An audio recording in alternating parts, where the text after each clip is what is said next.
Прийшли окупанти до нас в Україну, форма новенька, воєнні машини, та трохи поплавився їх інвентар. Байрактар, Байрактар.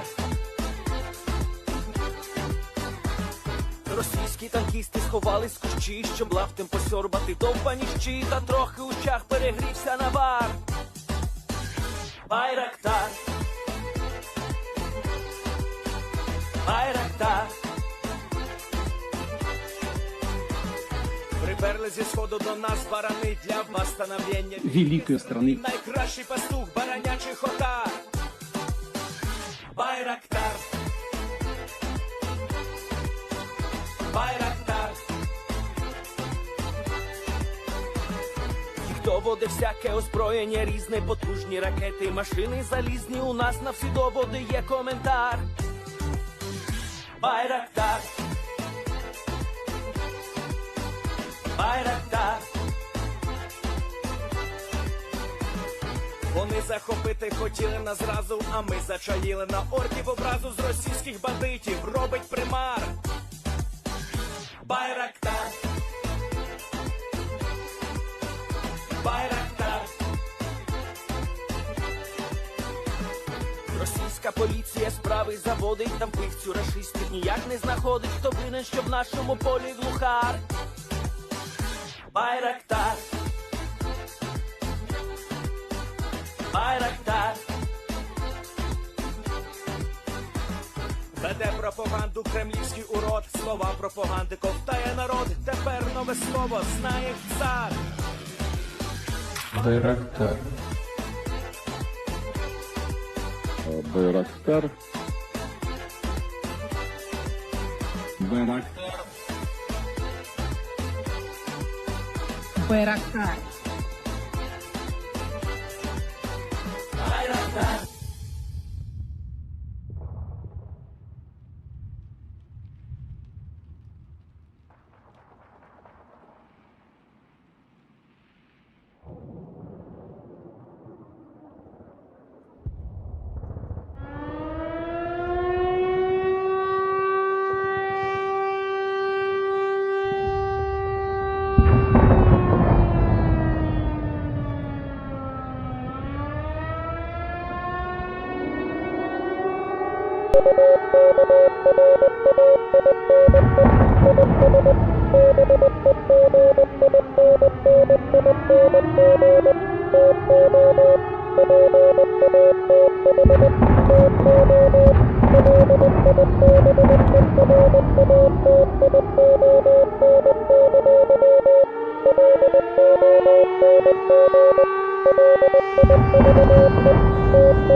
Yes. The Leaf Spring Army sends its regards.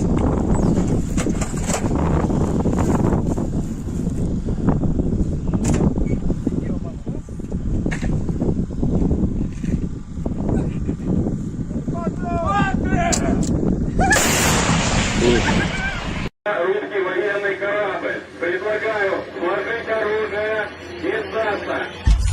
Русский военный корабль, иди нахуй.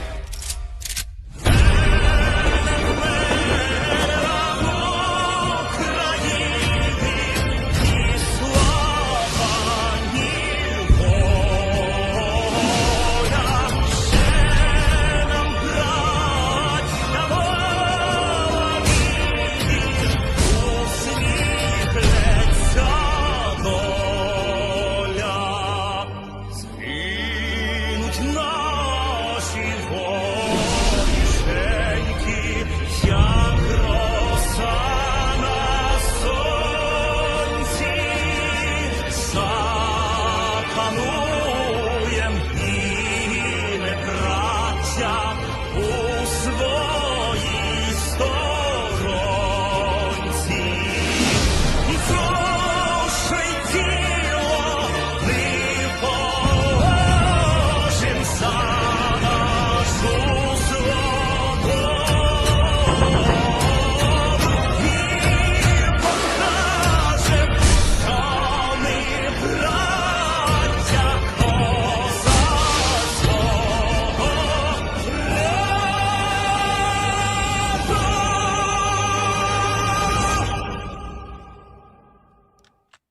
Hello, everyone. I am the Enforcer, and I'm accompanied by Enforcer Matt. And good evening, folks. It's Enforcer Matt, and welcome back to Day 473 of the News. It's good to see you all once again. And of course, we're going to be covering the past 24 hours of the news of the war in Ukraine, and the Ukrainian Ministry of Defense is finally putting out videos of their successes, and there are multiple villages that have been liberated in the Southern Front as of today, and the Ukrainian forces are making breakneck speed in 2 areas of the front lines right now. There has been some large operational security violations today across the internet, but one thing's for certain. Based off of these operational security violations in the hour-by-hour update, the Ukrainian forces in the south are moving nearly a mile per hour at this moment, which is amazingly fast, probably the fastest we've ever seen a military move in the 21st century. But before we get into the news, because we have massive news from everywhere today, there's even been advances in Bakhmut from the Ukrainian army, there is something important that we have to cover, and tonight we are running a Sunday fundraiser. Now let me go and throw up my stream again, because I always listen to the intro, we both do, and then I mute it right afterwards. So let me mute that. And right now, our fundraiser is sitting at around $1.4 thousand raised already. Let's go. And some of y'all may be curious about what fundraiser this is, because YouTube doesn't actually list us anymore in the live chat like it used to. There used to be a little window in there that would tell you about it. But our fundraiser tonight is for UNICEF. UNICEF is a fundraiser we have not really run much, but we decided to run it tonight because of what had been happening in the Kherson area. And really quickly, I think that this is a good time to actually segue our way into the news of what's still going on down there. As many of y'all know, the Novikakhovka Dam was blown up last week, and with it, millions of gallons, tens of millions of gallons of floodwater continue to pour out of the dam every single minute, and further downstream, flooding the villages on both the northern and southern side of the Kherson River, and causing a massive humanitarian crisis at this moment. It has been absolutely terrible, and we've been covering the news as it's been coming out each and every day in this area. And one thing that the Ukrainians have stated a lot, and specifically President Volodymyr Zelensky, is that there have not been a lot of international organizations that have stepped forward to help out with the situation that we're currently seeing in the Kherson area. But one of the few organizations that has stepped forward literally within hours of the dam blowing up was UNICEF. UNICEF is an organization that helps out children specifically, and also families at large, with finding a way out of the Dnirpo River area and Kherson or any of the other afflicted villages as a whole. We can actually see right here that they have made an article about this on the 6th of June, right when the dam blew up, and they were already setting up aid facilities to help out with the relocation of families and children from the afflicted areas. It is an amazing nonprofit, and one of the few that that internationally has actually made their way into the flood zone. And so we decided to support UNICEF tonight. I've already put in my $100 into the nonprofit to support them, and I hope all of y'all support them as well, because UNICEF is an amazing organization. They do things around the world, but right now they are also helping out in the Dnipro River area, and specifically inside of Kherson. They are one of the few nonprofits that have actually put their own people at risk due to the threat of shelling by the Russian army, which is happening within the city of Kherson, and we've got to give them a load of credit, and I think that they deserve a massive amount of support to help continue UNICEF's operations, and to help them to continue to save the lives of all of those people who are currently still inside of the floodwaters of Kherson, because many people on the Russian side, and some people on the Ukrainian side even, have not been fortunate. And so helping out nonprofits like UNICEF that are currently operating in the area will possibly help to save more lives, both the lives of children and their families as well. And moving on, to see that UNICEF's in there helping, because I heard that some other charities were a little hesitant to go in. So apparently this charity is a lot more aggressive with their response. We've actually been hearing that the International Red Cross has been receiving a lot of direct criticism from Volodymyr Zelensky, because it has not arrived whatsoever. And of course, many of y'all know that the International Red Cross, or the Red Cross as a whole, is an organization that a lot of people look towards as being the exemplar in humanitarian relief, and we haven't seen them anywhere. And so I've got to give a huge credit to UNICEF, because they're doing things that other nonprofits at the moment, some of the largest ones in the world, are not happy or willing to do. And so with that, of course, you can go to this, well, actually, let me go and copy this link, and I'll actually put it over on the map, because this map actually, I believe, updates live. So once I put this here, tonight's fundraiser, And I'll put this right here, so that way if y'all want, y'all can go on to the link in the description below for the Day 473 map, and y'all can actually see what tonight's fundraiser is about. You can go click on that link, go to UNICEF's website, and see what they're doing in the Novikhovka area and the Dnipro area to help save the lives of Ukrainians down there. And that's why we're supporting UNICEF tonight. But with that, we're now going to be moving on into the massive news for the day, which is what's happening in the Southern Front. There's no other way to explain what's happened in the Southern Front rather than the Russian army is literally crumbling in every direction. I think the best example of this would be in the Volodar direction.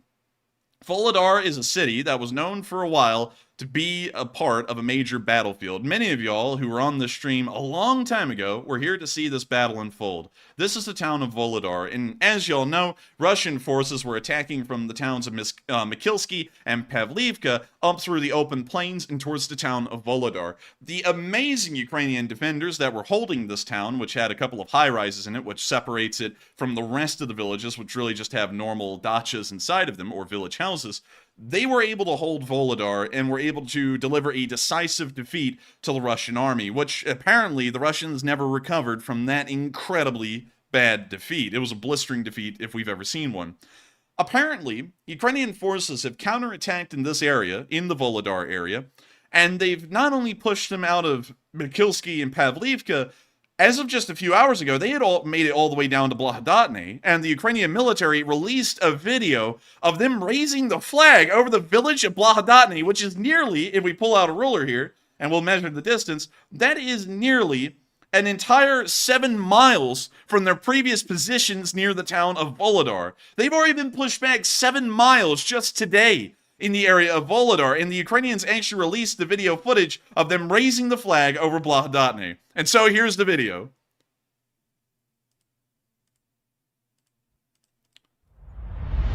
And we can of course see the intro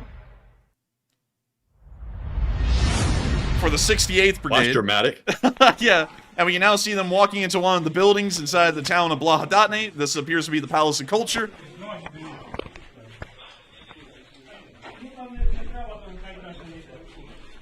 We now see them making their way up the building.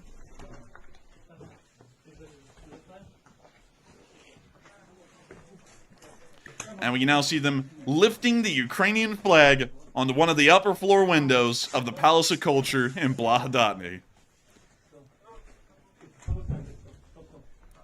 It is a great day. 7 miles, nearly 8 miles really, of progress in a matter of a single day. It's probably one of the fastest offensives we've seen inside of Ukraine outside of the Balaklia offensive. And we can see that these Ukrainian soldiers are having a little bit of a difficulty putting up this flag, but that appears to be the only difficulty they're having, as they're able to push the Russians back like it's nothing, like it's just air. And that's the only flag that belongs in that town. The only flag, and the Ukrainian flag will probably fly forever over this town as a sign of the liberation and the sign that the Ukrainians will never abandon their own people again. I see a lot of people saying that's the wrong Blahodatne. Blahodatne. That is Blahodatne. So, really quickly, let me go and pull this up because I saw that there were multiple Blahodatnes, and let me go find them. So you can see right here, there's a Blahodatne in the Volnovasky district. There's also one in the Ambrosivsky district, in the Chernihivisky district in the Zaporizhia region. And when I went through and I looked at all of these, and we'll click on this one here real quick, you'll see that these are either on the other side of the Kherson Oblast, for example, with that one, or if I type in Blahodatne, you can actually see there from my search results, I went through and I tried to find every single Blahodatne. The only Blahodatnes I could find were well away from the front lines. They were so far away that the Ukrainians would have had to have captured Melitopol at this point to be in them. And so going through all of them, this was the only Blahodatne that we could find that was close enough to the front lines that it could have been taken. If anyone can actually geolocate for us the Blahodatne in question, in case if this is the incorrect one, please let us know. But I did a decent amount of looking today at every single Blahodatne in the southern front, and this was the only one that was relatively close to the front lines, and for that reason, it really is the only one that we could say was the one that the Ukrainians took. And so with that, we're now going to be moving on from that little bit of news. Of course, great to see they were able to liberate it, and we'll be putting that one in question. So we'll be moving that one up here towards Pavlivka until we can correctly geolocate where it was. I tried, and I have to be honest with y'all, I vetted that video as much as I could to try and find out where that Blahodotny was, and that was really the only one I could find. I think there was another one that was down in this area, and there was another one that was over here somewhere, and so those obviously were out of the question. So when I found this one, out of all the Blahodotnys that I looked through today, that was really the only one that was plausible. But with that, we're now going to be moving on into the area of Velika Novosilka, where we saw some Ukrainian forces on the move in an incredibly large column, as a matter of fact. Playing some pretty cool music as well, but we have to mute it, sadly, as we watch these M113s drive by, probably filled with infantry inside and also riding on top of the APCs.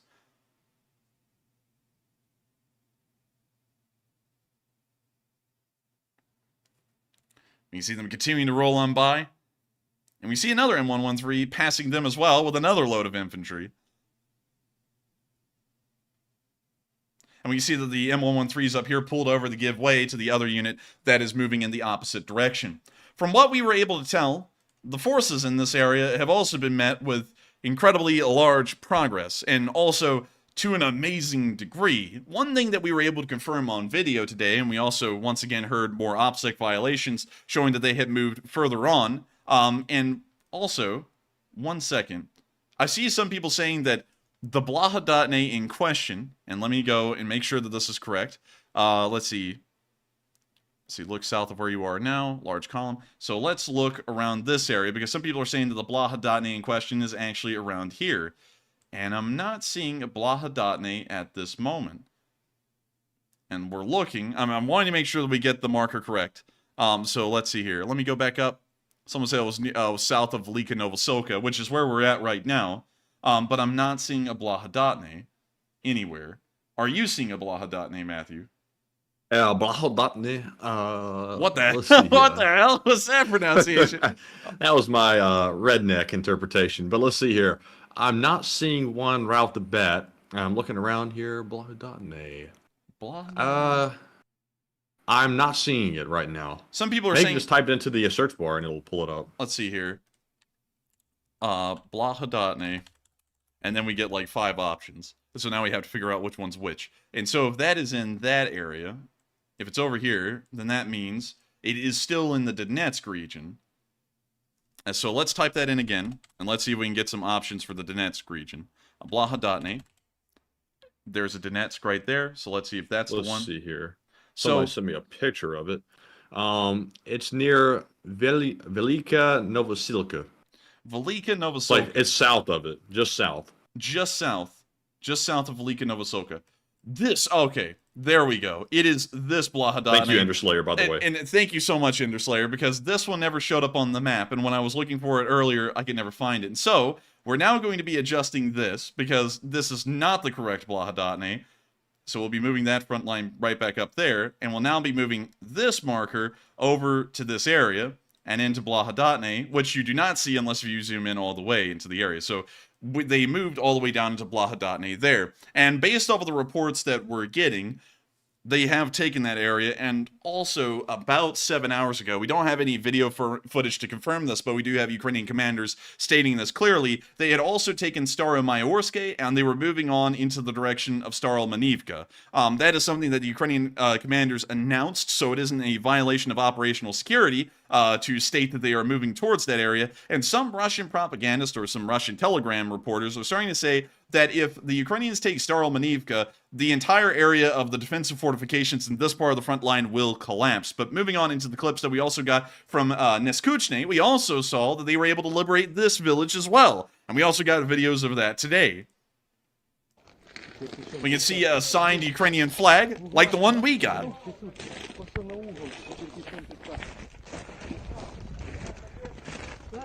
And we can now see them raising it over the side of this semi-destroyed building. But still, it is now a Ukrainian semi-destroyed building. We can hear mass amounts of artillery in the distance. once again reminding all of us that while they have taken this village, their work is not yet done, and they are continuing to push full speed south. We're now going to be moving on to our next clip, and also I would like to make a real quick, I usually don't apologize for a lot that we do, but I would like to make an apology for what we did with Blaha.ne over here, because I did a load of research today to figure out what Blaha.ne it was, and this Blaha.ne never showed up, and I never saw this Blaha.ne, so very sorry about that, y'all. That was a little bit of misinformation that we were putting out there for a second, but we got to thank Enderslayer for actually providing us with the exact location of where that Blaha.ne is, as compared to about the 9 other Blaha.nes that are also in the south. And y'all can see where it gets really confusing to geolocate things, because 9 villages have the same name, and they're all in the southern front, and then I have to try and figure out which Blaha.ne it really is. But with that, we're now going to be moving on to our next clip, where we can once again see Ukrainian forces in the village of Neskuchny as they celebrate taking the village. 7-й окремий батальйон «Удар Рей» 129-ї бригади звільнив населений пункт Нескучне. Слава Україні! Героям слава! Слава нації! Смерть ворогам! Україна! Понад усе! Путін! Хуйло!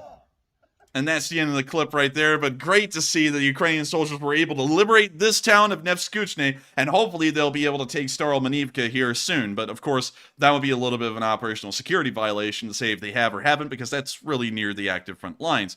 But with that, we're now going to be moving on from this area of the front lines, where we know that Ukrainians are making incredibly massive gains, even to their own video footage. And we're now going to be moving on into the area of Poltavka and Molnivka, where we also saw some Ukrainian soldiers in this area marching forward. Now, real quick, I would love to say that this is not an accurate marker. I put it here just because it is in the southern front.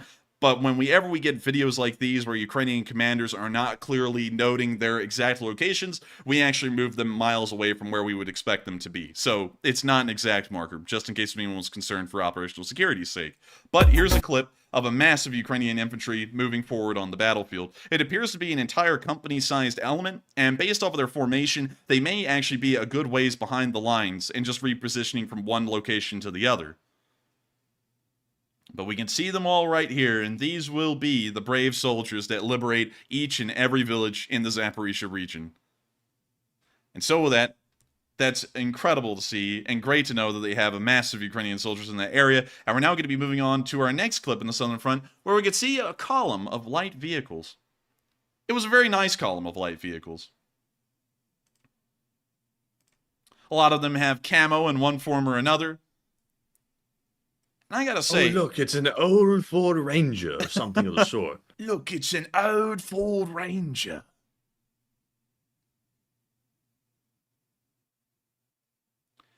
And we can see them here, standing on the side of their convoy. And this convoy is a far lighter one, most likely a part of a light infantry group, or it may be used behind the lines to shuttle around infantry. It may even be part of a frontline unit, as we've seen a lot of civilian cars being used on the front lines. And I actually just saw a question that I think is good to clarify in the chat here. Richard Brown said, "Are you giving to UNICEF USA?" Question mark, and a million question marks. Yes, we are. And the reason why we're giving to UNICEF USA is because if you click on this link right here, which takes you to the website of UNICEF USA, UNICEF USA is the one that is over in Ukraine and helping out in the Dnirpo River area. And so that is why we're helping out UNICEF USA, because UNICEF USA is actually the ones out there helping. So I hope that does address that fairly well, just in case anyone had any questions about, wait a minute, it's UNICEF USA. Yes, they are the ones over there helping. Just because it's a USA nonprofit, that doesn't mean that they can only operate in the United States alone. Nonprofits like these can, of course, operate anywhere in the world as long as they're allowed to. And UNICEF USA has been allowed by the Ukrainian government to operate inside of Ukraine. And so they are over there as UNICEF USA helping out inside of Ukraine. And that's why we're running a nonprofit for them. And also, because they are in the USA, that gives us a chance to review all their financials and make sure everything's above board. So there's no questions about that. Yes, and also, in case if anyone's wondering, because since we're on this topic, and I think it's an important one to cover, while the fundraiser is sitting at $3,000, $3,100, which is absolutely impressive. To address how the fundraisers are run, because there may be some questions about that, our fundraisers are run through YouTube Give, which does a lot of the vetting. Here's our live stream inside of a live stream. It's now live streamception, but it actually allows us to run all of our fundraisers through YouTube. So we don't do any of the accounting. All of the headache of all of the accounting for these funds raised, that's actually done by YouTube itself, and it's actually a part of the YouTube platform. So it allows us to set up the fundraiser for the specific nonprofit we would like to help out, which is UNICEF USA, and then YouTube handles everything else and they handle all of the funds. I think that is the safest way to fundraise in support of Ukraine because they are registered nonprofits here in the United States, so they are legally liable. Therefore, they're not going to be screwing around with anyone's funds or, pulling a James Vasquez where the funds just go to liquor in Lviv, and they will be going to actually helping out folks in Ukraine. I think it's the best way to fundraise, and you can also see right down here that YouTube confirms the donations are collected by the United States Fund for UNICEF, and it also tells you that YouTube covers all transaction fees, which means that if you send in $100 to this nonprofit or this fundraiser in question, YouTube will ensure that your $100, they will not deduct any of it, will go directly to that nonprofit, which I also think is great because we don't have to get into having to do any, once again, of the massive legwork to make sure that all of the accounting is accurate. And on top of that, there is a possibility, and of course when I say this, I'm just letting y'all know, like for example with James Vasquez, who's the best example, if you're giving money to someone in hopes of supporting Ukraine and they are not a part of a registered nonprofit that legally is a nonprofit, there is the chance that money could just be absconded with. And that's why we always run only through registered nonprofits and only through YouTube Give. That's how our system works. That's how YouTube's system works. And I think it's the best way that you can run a fundraiser throughout all of YouTube. No question about it, in my opinion. But I hope that does address that fairly well, just in case if anyone was wondering how in the world the fundraiser works, just in case if you're new. And with that, we're going to be moving back into the news and back into the southern front, where we saw in the area of Huilopol once again, another Leopard 2A4 at speed on the move. And so here's the clip. Also, we're going to mute that because that is rock music and not good. We can see the Leopard 2A4 rolling on up. We can actually see that the driver is getting a little bit of a drift going on here. Dun, dun, dun, dun, dun, dun, dun, dun, dun. And we can see the Leopard 2 coming on up. And that's the end of the clip. Interestingly enough, although we assume that it's close to the battlefield, its turret is actually stowed in the rear position and more so the travel position, which is fairly interesting and something that some viewers used to tell me in the past meant that they were not near the front lines. But we are able to confirm that this is near the front lines, and also the weather is lining up to the weather we've seen today, which has been quite poor, which has led to a reduction in some offensive capabilities on some parts of the southern front. But with that, we're now going to be moving on from that little clip in the area of Huilopol, and we're now going to be moving a little bit behind the lines to the area of Votsresenka, where we saw that a Taurus system tried to shoot down some kind of a Ukrainian aircraft today, and it appears that it was slightly unsuccessful.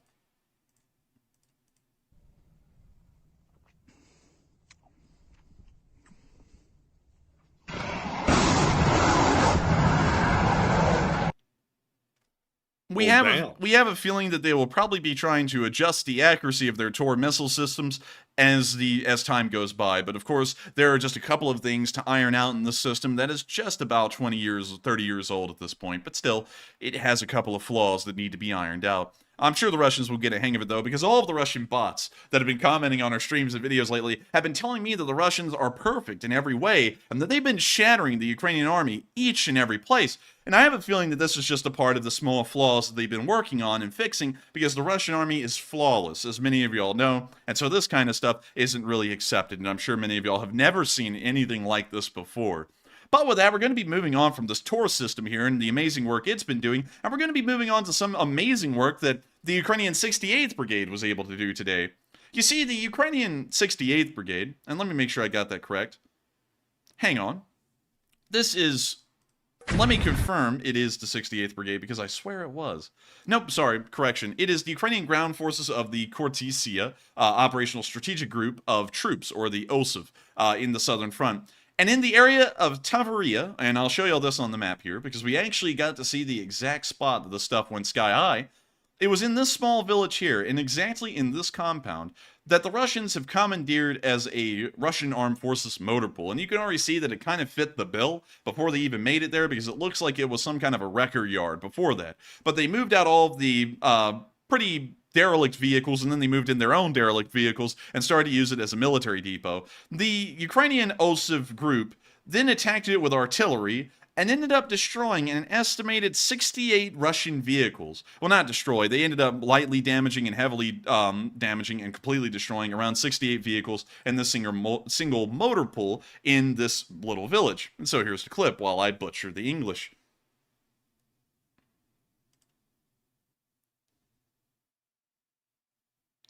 And we can see them hitting the building quite consistently across its entire length, and it appears that there are some fires that are beginning to break out, either from the vehicles that are being destroyed or some of the components that were left around for the vehicles to operate with. We can also see that apparently some kind of a phantom was let loose over here, as we saw a bunch of blue sparks happening all over the place. That was an electrical generator going up, just by the way. I mean, no, an electrical transformer, correction there. Getting the words wrong all together tonight.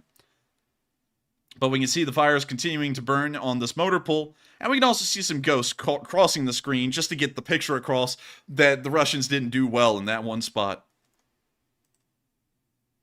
And so with that, that's the end of that little clip right there. But we always are very happy to see that the Ukrainians are able to inflict massive damage on the Russian forces, and hopefully the Ukrainians will be able to move into that area soon and confirm that 68 Russian vehicles were damaged or destroyed in one single artillery barrage. That's what they're claiming at the moment, and we'll have to wait and see for more picture and video evidence to come out as to how many of those were completely destroyed and how many of those ended up being damaged and then abandoned by the Russian army. We're now going to be moving back into the frontline area towards the area of Novoselivka. Once again, another Novoselivka and a Yekharivka. And some of y'all may be wondering, hey, those towns sound really similar, but they're nowhere where I remember them. And that's right, because right near Volodar, there is a Yekharivka, and there is also a Novoselivka over here in this part of the country as well, just in the other oblast over. And so y'all can kind of see where some of the confusion comes from trying to locate some of these videos, because so many of the villages share the same name. But with that, we're going to be moving on to a clip where we saw that some Ukrainian soldiers survived a Russian artillery strike here in the southern front. Of course, things are not always a cakewalk, and especially during a counteroffensive, things can go very bad very quickly. During an offensive, it only takes one small little issue for things to go very badly very quickly. And we can see that unfortunately, this Ukrainian unit ended up coming under a Russian artillery barrage at some point during the counteroffensive. The video begins after the barrage has largely ended, and we can see that these soldiers were lucky enough to weather out a Russian artillery barrage. We can see the drone controller right over there. We can see them looking around, and we can see that practically the entire house is collapsed on top of them, and we can see debris came flying into the basement area. Генератору і телефоном, блядь, і планшету було нахуй. Та все, і дрон немає, блядь. Отбило все. We hear another barrage happening, and it was almost right on top of them again. That was close. Very close. And, of course, counteroffensives are not a cakewalk. The Ukrainians can make everything look like a cakewalk, but it is pretty tough for, attacking forces to go without losses. These guys are very lucky because we know that they survived because they uploaded this video later on.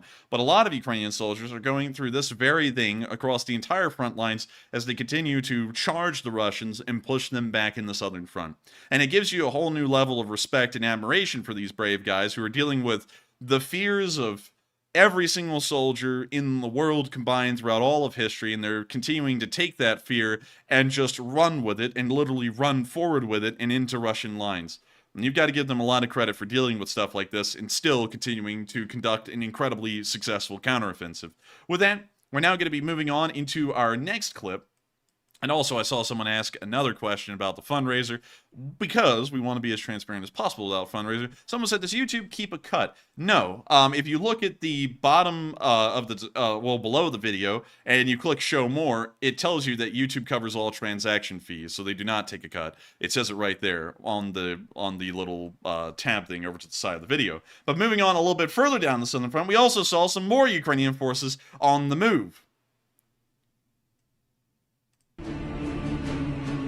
And they have some cool music going with it, but we have to mute it. But we can see a M113 convoy on the move with Ukrainian flags flying over them, like that one right there. And it is once again absolutely incredible to see that the Ukrainians are moving forward in multiple areas of the southern front. And from what we've been told, they've been making massive successes. And I'll be giving you all some light summaries of them, and hopefully not violating operational security at the same time. We won't be violating operational security. and that's why we have to make the summaries a little vague. With that, we're going to be moving on into our next clip, where we actually got proof of the decoy, and we actually saw the Russian video that was published that showed the decoy being destroyed, or a picture of that video. That right there is what that decoy Leopard 2 looked like from the air. And we can see that they actually lined up this video with the video made by Ukrainian soldiers later after the Leopard 2 decoy had been hit and then burned to the ground. We can see the exact same hole in the roof of this building, and we can also see the exact same window right there. We can see that in this video as well. And we can also see the little grass patch in front of the window highlighted on both sides. That is what the Leopard 2 decoy looked like to the Russian armed forces when they struck it and destroyed it. Some people have been asking, why the hell is there a decoy that the Ukrainians are setting up for a Leopard 2 in the southern front when they're on an offensive? Because surely that's never happened before in history, or at least that's what some people have been trying to tell me. That is not the case. Decoys have been used both in defensive battles and in offensive battles by multiple countries throughout the course of history. Probably the best example of a decoy being used during an offensive, or the preparation for an offensive, would be the, let me think of what it was called, the Ghost Army in the preparation to Operation Overlord, which was the invasion of Normandy in France in 1944 on June 6th, which was just a few days ago. That was actually an entire army that was made up of fake vehicles that were supposed to fool the Germans into thinking that the invasion was going to happen at Pas-de-Calais, which was almost 100 miles away from Normandy, where the actual invasion would be happening. The attempt to fool the Germans into thinking that the invasion would happen at Pas-de-Calais actually ended up being completely successful, and that's how we got the jump on the Germans on Normandy, or D-Day, where we were actually able to take the beaches, because the reinforcements wouldn't move in until nearly a month later. And so, it is, of course, a proven part of history that decoys are to be used, and of course that doesn't mean, because a whole bunch of Russian bots sat there in one video I made about this decoy being destroyed and said, oh, you think because when decoy was destroyed, all of the Leopard 2s that have been destroyed are fake, huh? No, there have been some Leopard 2s that have ended up being abandoned, and we've seen one that has taken some pretty severe damage and may have been destroyed, but at the same time, it is important to remember that the Russians are also going after wild goose chases like this Leopard 2 right here, which isn't even real. And they ended up taking the bait, hitting the Leopard 2 decoy, and destroying it. And I would have to say that it is great to know that they were able to destroy this Leopard 2 A4, and hopefully they'll continue to destroy other Leopard 2 A4s like this, because it means they're not actually destroying any. But with that, we're now going to be moving on from this little picture here that does confirm that the Russians are in fact... Holy moly! We jumped up to 4,671 all of a sudden. How the hell did that happen? When? Dang! Jaga jaga, Igor! Igor! And I gotta say, to whoever did that's that... trippy. That is... What's trippy? It got laggy there for a minute. You talked over yourself, then I talked over myself. I thought I was having a stroke. Man, I thought I was having a stroke. Songs, but anyway. A stroke. Oh man, we really made it almost to the goal. We are at $4.7 thousand at this moment. $300 more, a little bit over $300 more would be like 319. And oh, wait a minute. Oh, it's almost just exactly $300 now, and we will have reached the goal in 45 minutes. Let's go! Dang, impressive. And so with that, we're now going to be moving on to our next clip of news in celebration of that, where we saw that that an anti-aircraft unit was able to shoot down a Russian drone in this part of the front lines. And so with that, here's the clip. Let's see. There is no audio for some reason. I swore there was audio earlier. And we can see the subtitles are unreadable. Is the cable hooked in? I swear it's hooked in, man. I swear. And we can see the Orlan getting hit right there. And once again, I cannot read off the subtitles, but y'all can tell the mood is ecstatic.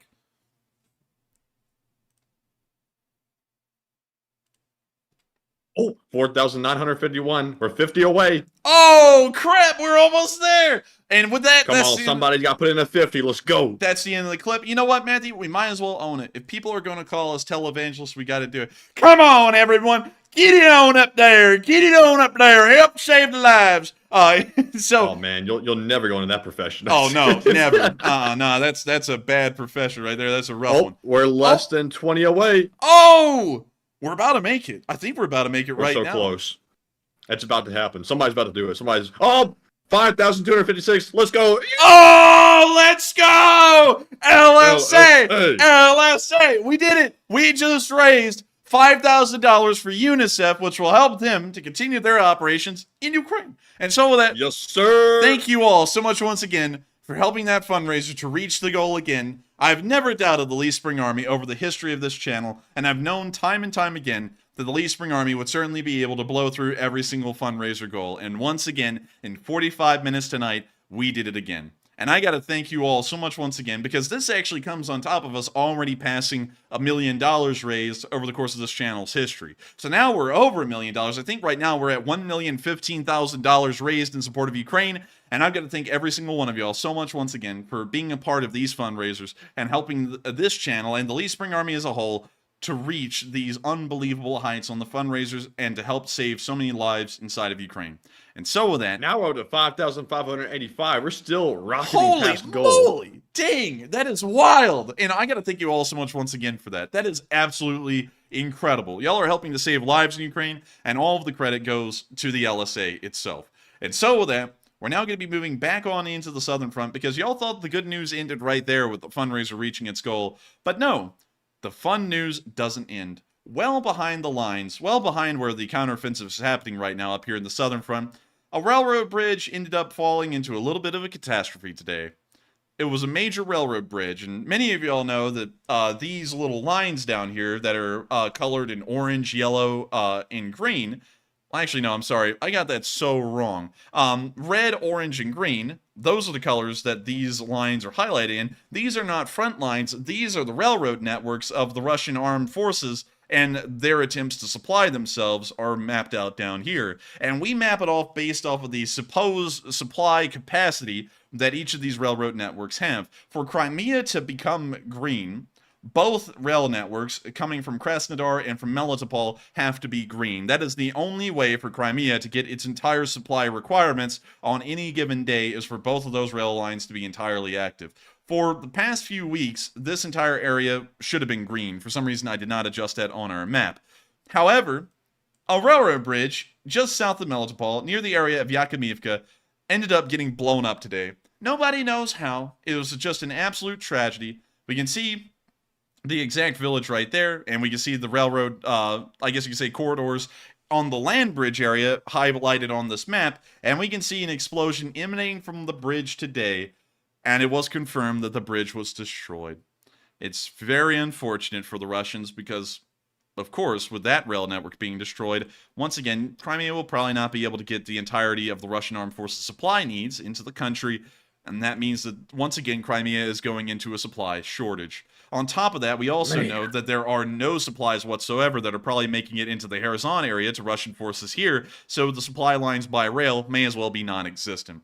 It is an incredible tragedy, and one that I think the Russians will probably be happy to lie about, but it is great to know that in reality, the Russians are once again going through a massive supply shortage and probably won't be able to help themselves in supplying the Russian forces in Crimea. It's just topping off all of the good news that has come out today. And I gotta say, it is absolutely wonderful to know that it was possible for them to be able to do such amazing things today, both liberating the villages in the Southern Front and also blowing up this railway bridge near Yakimivka. I'm so sorry, everyone. I'm actually so excited tonight. I'm slipping over my words. It is... What the devil's wrong with you, Jim? Damn it, Jim. I'm a podcast guy, not a doctor. But anyways... And of course, amazing news to see from the Southern Front. I could not be more over the moon about what's going on down there, and hopefully we'll see that Ukrainian forces will be able to liberate this entire southern area here before long. I have full faith and confidence in the Ukrainian army and their abilities, having known a decent amount of the soldiers there personally and gotten to talk to a few of them.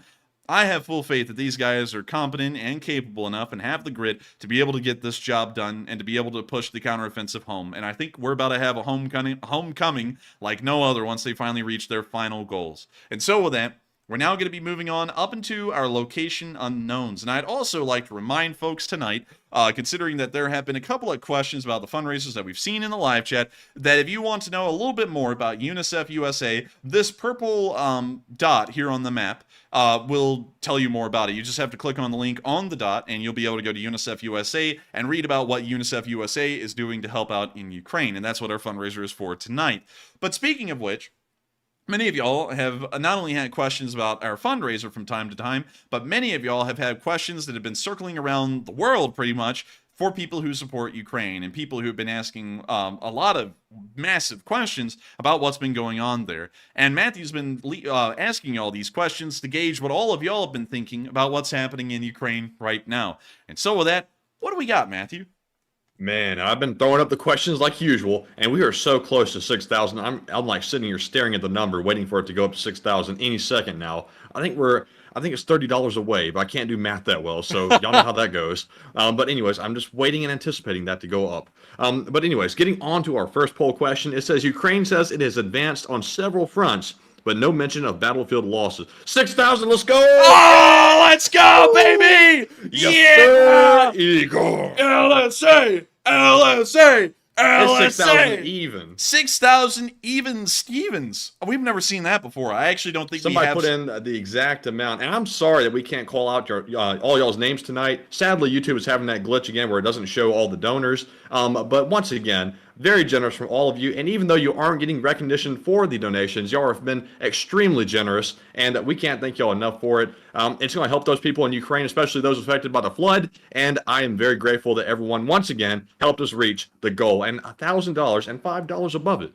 And dang, I gotta thank you for getting that whole spill out, Matthew, because good lord, you got the whole thing out that I probably would have said. But of course, I have to thank every single one of y'all, both the massive donors of the night and both the small donors of the night, for helping this fundraiser to get to where it is. I know that we usually give, whenever we are able to see the people who support this fundraiser, we usually give the larger donors the recognition, and a lot of the smaller donors end up not getting their names called out because there's hundreds of y'all who put in smaller donations. But all of those small little donations, they almost always equal up to exactly half of what this fundraiser has been able to do. And I've got to thank each and every one of y'all, both the people who put in massive donations to tonight's fundraiser and also the smaller ones that have been put into tonight's fundraiser, because every little bit has added up to the $6,000 that has been raised at this point, and it is still climbing as we speak. It is right now up to $6,180, and this fundraiser has no signs of stopping anytime soon. And I got to thank every single one of y'all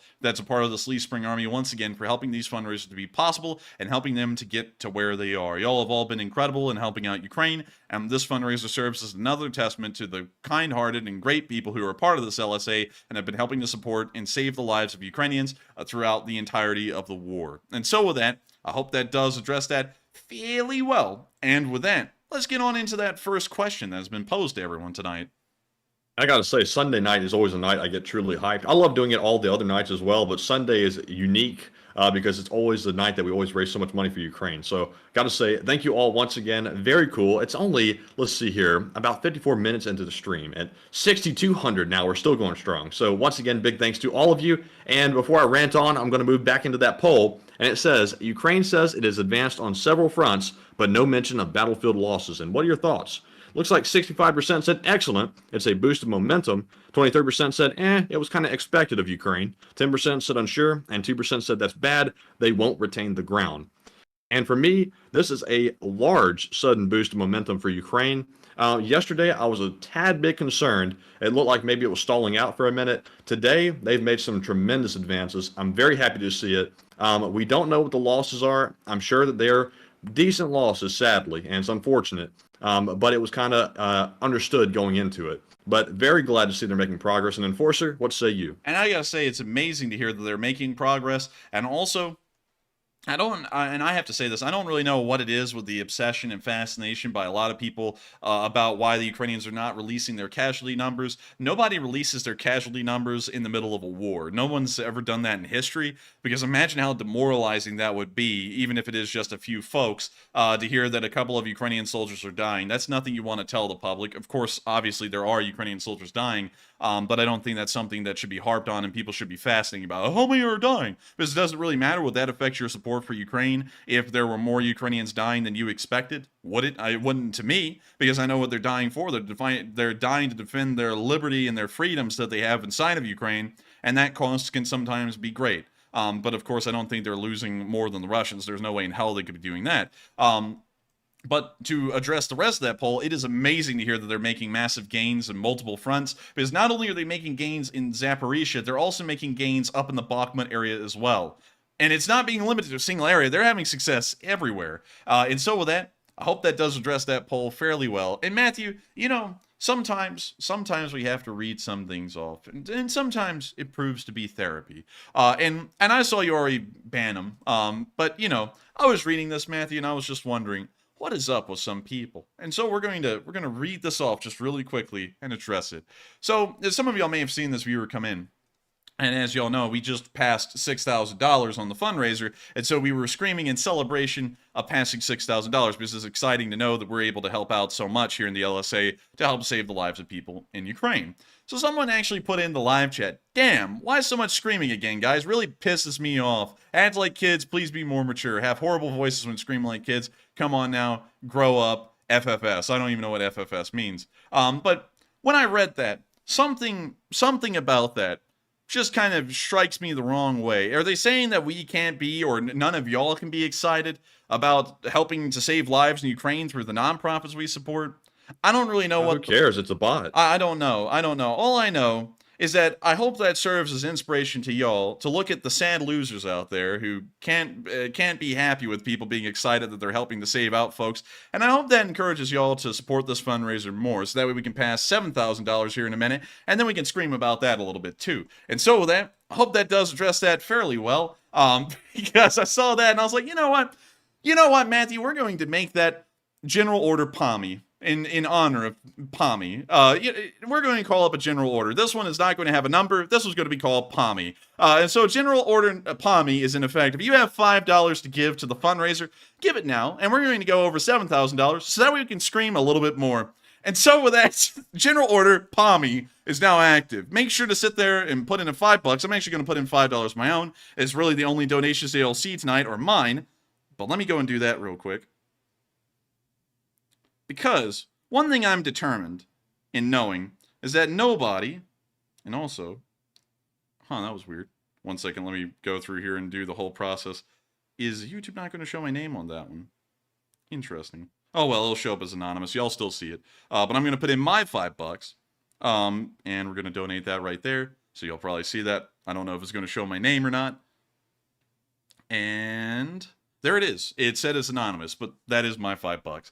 And General Order PAMI is now active. We're probably going to make our way over $7,000 here soon, because the Lee Spring Army doesn't bow to anyone. And the Lee Spring Army doesn't listen to crap from other folks. We're over here to help save the lives of Ukrainians, and if we get excited about that, that's what we're going to do. And no one's ever going to stop us or the Lee Spring Army from getting excited over helping to fundraise for fundraisers that are helping to save the lives of folks in Ukraine. And so with that, I hope that does address that fairly well. Now I see a lot of people saying what FFS means, and I thought it meant something like frames per second, or how many Fs I give. But anyways, with that, I hope that does address that fairly well. And largely we're racing on towards $7,000. But with that, let's get on into the next one.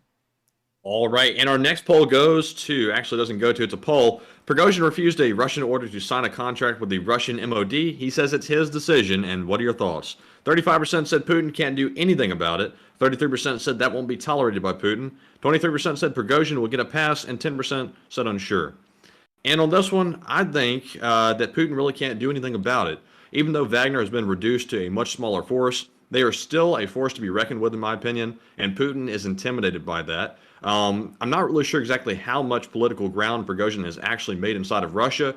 He stands no chance of winning the presidency ever because it's rigged. But there may be some wiggle room there for him to worm his way in. But Enforcer, what say you? I would have to agree with that completely. The Wagner unit is a threat still. They're not big anymore like they used to be, but they are still a threat for sure. And so I don't really think there's anything that they can really do against the Wagner at the moment without getting into an open conflict with them. And then we'll probably see some kind of a guerrilla war break out in some part of Russia, wherever the Wagner would be. So with that, I hope that does address that poll fairly well. And we're almost at 7K. We're getting, Matthew, make sure to get your voice ready. We got to scream like absolute idiots the next time we reach another 1,000. But with that, I hope that does address that fairly well. And with that, we are on to the next one. All right, and our next poll says, while I flip over to it, it says, Russia says Ukraine is using drone boats to attack ships in the Black Sea, and will attacks become more frequent? 77% said yes, they will. 13% said let's wait and see. 6% said unsure, and 3% said no, they are limited. And to me, I think the drone attacks with the boats are going to become much more common. We saw United 24 do a special on that a while back. And also we do know that one washed up on the shore, so we've gotten to see it up close. Actually a pretty effective method of taking out ships without having to risk anybody's lives, and that's the advantage to any type of drone. But Enforcer, what say you? I would have to say that it is amazing to know that the Ukrainians have been able to find a way to weaponize drones at sea and attack the Russian Black Sea Fleet with them. That appears to be one of the Black Sea Fleet's biggest vulnerabilities are those little kamikaze boat drones. And so I'd have to say, hopefully they continue to ramp up those attacks, and hopefully we actually see some kind of effects from those attacks. Right now, though, we are at $6,992. We are $8 away from $7,000. Just $8. That's a coffee. You know, that's kind of crazy. That is actually the price of a coffee nowadays. I think it's like $8 for a coffee at Starbucks. Oh, we did it! Pretty steep. Hey! Let's go, We LSA. go again! LSA! LSA! We did it again! We did it again! And we did it for Palmy. And so, everyone, General Order Palmy did really good. And I gotta thank y'all for getting it up to $7,000, because now we've raised $7,000 for UNICEF and $7,000 for the folks who are in the floodplains in the Dnipro River area. And I got to thank you all once again for that. And so with that, I hope that does address that fairly well. And we are on to the next one. All right, and with that being said, we are fresh out of polls, and also congrats on y'all hitting that $7,000 figure. Very impressive, and thank you all once again. And, of course, we're going to address our Morse code of the stream first. Tonight, it was solved by Mark Hodges and also Paul Schultz. They said, Ukraine is beginning to path to liberation. Long live the LSA and glory to Ukraine. And ding, ding, ding, ding, ding, ding. That's the sound of money. And y'all just hit the jackpot right there, because that is the Morse code message. They are beginning the liberation, and hopefully they'll be able to end it fairly soon. And so with that, Slava Ukraini, and long live the LSA. And thank y'all for deciphering that Morse code message on the 473rd day of the night. And so with that, I hope that does address that fairly well, and we are on to the next one. And Paul Plonsky said, Schultz! Schultz! I'm sure that blew everybody's ears out. Anyways, moving on to our question from the live chat. This one goes to Mia Story, who says, if things continue the same in Russia, what happens when they are totally kicked out of Ukraine? If the same... Wait, reread that one again. I got caught reading the chat, did we? Oh. Yeah, I am. So, this one said, let me scroll back up to it. Mia Story said, if things continue the same in Russia, what happens when they are totally kicked out of Ukraine?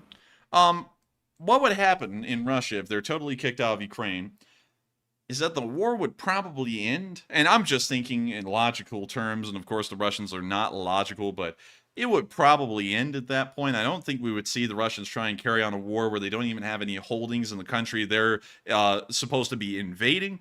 So I think it would end, but I also think that if it ended, and it will eventually end, and not in the Russians' favor, we'll probably see that civil unrest begins to break out inside of Russia, because that will just be the natural evolutions of things. The Russian public would feel like they were lied to about how the war was going, and obviously they would be wanting heads to roll, and then someone's head will have to roll. So with that, I hope that does address that question fairly well, and I think we're on to the final one of this segment. All right, and this one goes to Mad Machine, who says, could Ukraine take the destroyed orc armor and melt it down into something like keychain fobs to help raise money for something, like rebuilding? They could. They possibly could do something like that. But one would have to ask, would the cost of melting down Russian tanks and then turning them into keychains, would that be profitable enough to help with the rebuilding process? Or would they want to make something else out of it? But I think they certainly could do something like that, because I tell you, I'd be one of those guys to buy a keychain from Ukraine that was made out of a burned out Russian tank. That would just be incredibly cool, and I have a feeling that those things would sell out like hotcakes. So with that, I hope that does address that question fairly well, and also thank you, Mad Machine, for being here tonight. You're an OG of the LSA. And with that, we're now going to be moving on into our location unknowns. And starting off with our first clip, we saw that 95 Ukrainian prisoners have been returned back to Ukraine, and these folks were some of the defenders at the Azovstal plant in Mariupol. They've finally been able to return home, and we got a video clip of that today. Real quick, were these the ones from Hungary? No, these are not the ones from Hungary, and Ukraine actually says they have no information about prisoners going to Hungary, and they never were told about that. And I don't think Hungary's made a comment about it either, at least as far as I understand. But with that, that's a picture or a video of the prisoners returning home, and we also have pictures of the 95 prisoners that have been returned. Here's all 95 of them, and if we take a look at this picture, we can see that all of them look a little bit more sickly and a little bit thinner than they probably were the last time we saw them at the Azovstal. Of course, Russian captivity is something that is incredibly harsh and incredibly tough. The Russians make it that way for a specific reason, and I'm sure that while this is an amazing moment, seeing these 95 guys that were fighting at the Azovstal returned, I'm sure we'll also probably be hearing the horror stories of what they went through as prisoners of war. But still, it's great to have them back in Ukraine, and we can see them all, of course, waving the Ukrainian flags and happy to be home. Moving on into the next picture, we can also see one of them, of course, incredibly thin, and it appears that he's overwhelmed with emotions as he's now finally back home. And in the last picture here, we can once again see all of the prisoners as they're getting ready to be loaded onto buses and then brought back to their homes in Ukraine. And so with that, that's the end of these little pictures right here and all of our prisoner of war information, but it is great to see that so many of them were able to make their way home in a prisoner of war exchange, and that the defenders of the Azovstal that heroically held that plant for nearly an entire month and a half when nothing else stood in the city of Mariupol, they have finally made it back home. And so with that, we're now going to be moving on from that little bit of location unknown news and on into our next one, where we saw some FPV drone attacks, specifically against the Kadyrhovites. And we can see it's like a silent movie picture here. We can now see the drone flying. Oh my god, it's got all the Dons! Oh, is he saying Don? Yeah, it's Kadyrov and all the Dons he's ever said compiled into one audio. Oh, dear. Listen to it, listen to it.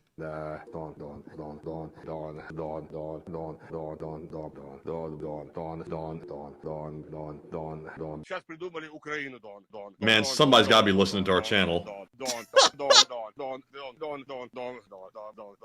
This is ingenious. Oh my god, that's so funny. He's in there, Don. But with that, that's the end of the clip, and it's great to see that they're able to hit the Kadyrhovites. It's also great to hear that we got to hear Don a million times. And so with that, we're now moving on to our next clip of news, where we heard that Prigozhin said that, and also I gotta give a little bit of exposition before we play this clip. It's a little bit of a development happening in Russia, as the private military corporations are starting to be looked at as a threat to Russian national security. And in an attempt to quell this threat, they're actually saying now, Shoigu, the Minister of Defense, is stating that all PMCs have to sign a contract specifically with the Russian Ministry of Defense, effectively integrating groups like the Wagner directly into the Russian army instead of them being a private military corporation that's under their own control and command, outside of the Russian governments. And it appears that Prigozhin is not taking that well, and he is actually refusing to sign over the Wagner as being a part of the Russian armed forces. And so here is the audio clip of Prigozhin talking about it and giving his thoughts on it. And once again, they're using the same picture. Shoigu! Это non-припасна! But anyways, we're going to turn down the audio on that and then read off the subtitles. Those orders and decrees that the Shoigu is forming are being distributed to the employees of the Ministry of Defense and to the military. The Wagner will not sign any contracts with Shoigu. Wagner is organically integrated into the general system. Wagner agrees to its actions with the generals on the right, on the left, and with the commanders of the units. Wagner has the deepest experience and is a highly effective structure. Unfortunately, most military units do not have such efficiency. And it is precisely because Shoigu cannot normally manage military formations. Damn, son. Therefore, the orders and decrees that he will write are being distributed exclusively to the Ministry of Defense and to those who are within the Ministry of Defense. What can happen after this order? We will not be given ammunition. We'll figure it out. As they say, when the thunder rumbles, they will come and bring ammunition with a request to help. As for subordination, of course, Wagner is absolutely fully subordinate to the interests of the Russian Federation and the Supreme Commander-in-Chief.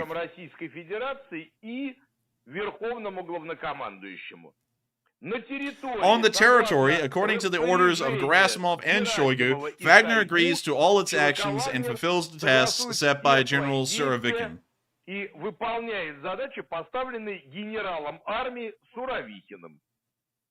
And just because Zorovikin is a smart, competent, and experienced commander, the tests that Wagner developed together with Surovikin and fulfilled his orders, they showed a high level of efficiency and success. И выполняла его поручения, они показали высокий уровень эффективности и успех.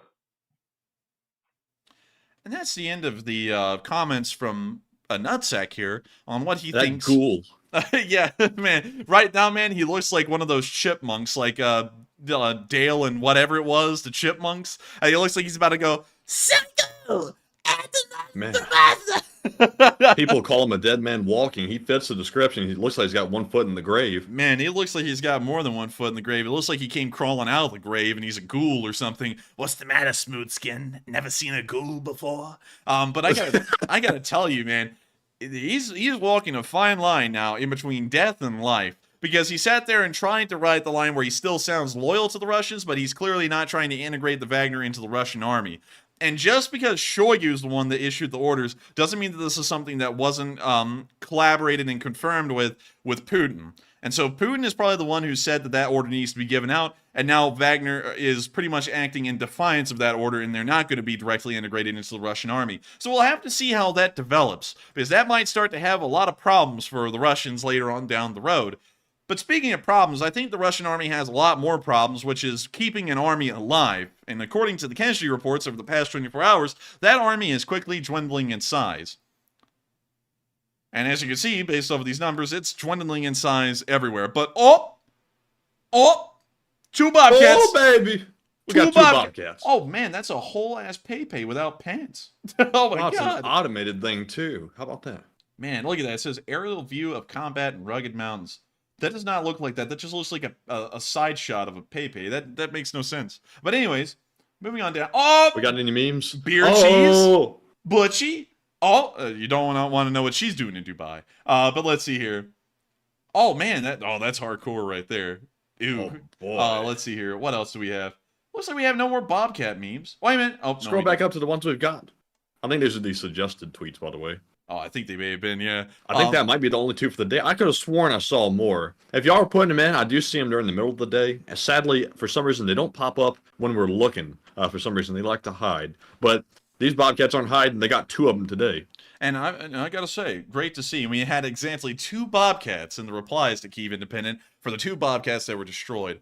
Not only that, moving on from just a joke about the special equipment vehicles, 980 Russian soldiers have ended up becoming fertilizer for the sunflowers and food for the worms today, as almost an entire battalion tactical group and another quarter of a battalion tactical group have been destroyed over the past 24 hours. Some of the highest losses we've seen of the war. 24 armored personnel carriers have also been destroyed over the past 24 hours as well, almost enough to supply an entire brand new battalion tactical group of the Russian armed forces with armored personnel carriers if we were to take the destroyed ones and then say that they were being reinforced with those.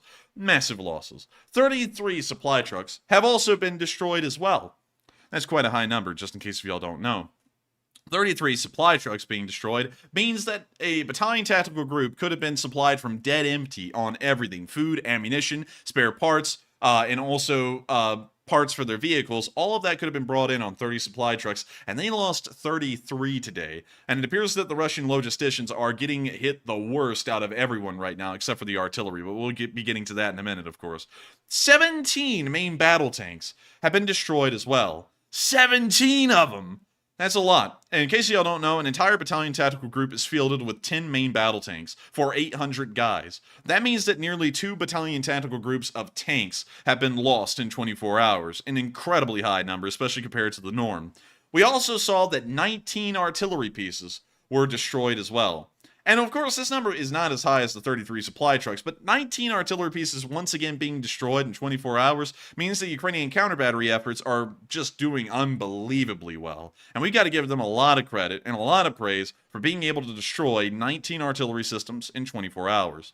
We also saw that the Ukrainians were able to shoot down 37 drones. Some of these we believe to be Shaheds, but we don't have an exact number yet. They were also able to destroy a single MLRS and 7 cruise missiles as well. All in all, the 11th of June has proved to be a highly effective day in terms of the Ukrainian army being able to destroy the Russians in outright battle.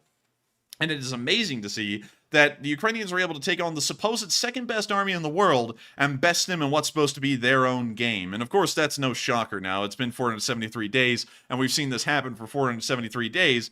But man, is it good to see it in these numbers, because it shows that the Russians are nothing more than a paper bear, as they call them, or as I call them, dead men walking. And so with that, we're now going to be moving on from our location unknowns and back into the overall news. And let me make sure, because I swear that there was something in Russia today, and apparently there wasn't. I was just imagining that. And we're now going to be moving on into the northeast and towards the area of Kuzybivka, where we saw that the 59th Brigade dropped a drone grenade onto some Russian soldiers in this area of the line.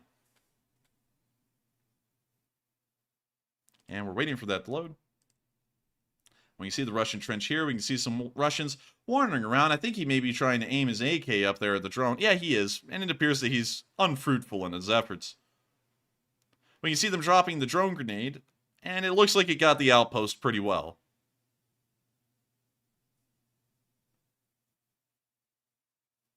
Very nice to see, and once again, the drone pilots are proving that they have never been more effective in dropping their drone bomblets onto a direct target. We're now going to be moving a little bit further on down into the northeast near the town of Zalaman, which is honestly my favorite town name in all of Ukraine, because you know, I actually watched, in case y'all didn't know, for the first time ever, Lord of the Rings about a week or two ago, and now whenever I hear Zalaman, I think of Saruman, if y'all know what I'm talking about. I'm sure that many of y'all do. But anyways, moving on to our next clip, we saw that the Ukrainian 10th Brigade was able to blow up a Russian ATV. Whoa. And we can see them hitting the ATV right there, and I think that the Russians are in a bit of a pickle. And we can see the ATV now. Pickle. A wee pickle. And we can now see the ATV lighting up like a wee pickle. Pickles usually don't catch on fire, by the way, just letting y'all know. But we can see the ATV burning right there. And it appears that the Russians' way out of this part of the battlefield is now gone.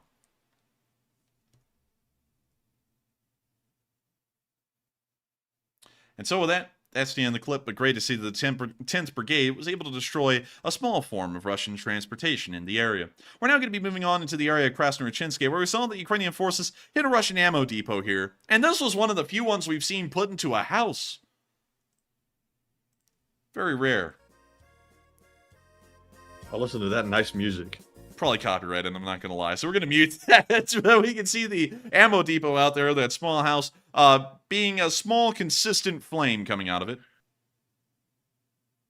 And also, while we're watching this clip, some of y'all may be wondering, once again, we have no news of what's going on in Belgorod. I don't know what's happened up there. They're still there. I was able to confirm that today. But there's no news or video clips coming out of there anymore. So the Russians aren't even really fighting the Russian... Oh my God. That thing just went nuclear. Goodness. Look at this. Dang. Well, that's a lot of Russian ammo that just went up in flames. But anyways, getting back to talking about the Belgorod area, there's just no video evidence or picture evidence coming out of there anymore. Although we did get a statement from the Freedom of Russia Legion commander today confirming that they are still there. In fact, I think he made that press briefing in Shebekino itself. But we haven't seen any video news or evidence coming out of there, which is kind of interesting. But anyways, huge credit to the K2 for blowing up that massive ammo depot, because it's always nice to see a big boom every once in a while. We're now going to be moving on out of the northeastern area and on down into Bakhmut itself. Because, of course, while the southern front is taking a massive amount of the attention away from Bakhmut, which was where all of the attention was for nearly 8 months of the war, there is still a lot going on in Bakhmut, and Ukrainian forces are advancing here at the same time they're advancing in Zaporizhia. And so in going on into our first clip near Krasnopolivka, we saw that the 30th Brigade was able to hit Russian forces in this area. Oh man, they hitting us with the sick beats. Hitting us with those YouTube beats. We can see the Russians running around in their little base here.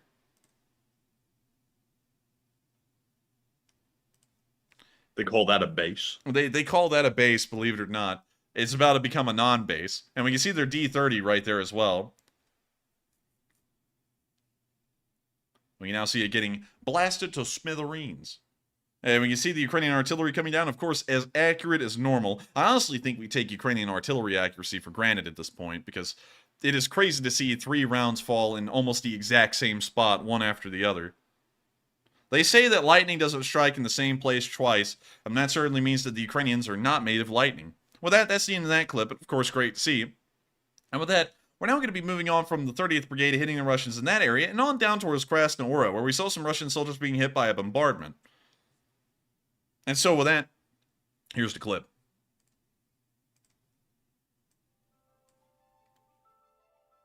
Oh, there's a little bit of audio there. We have to mute that.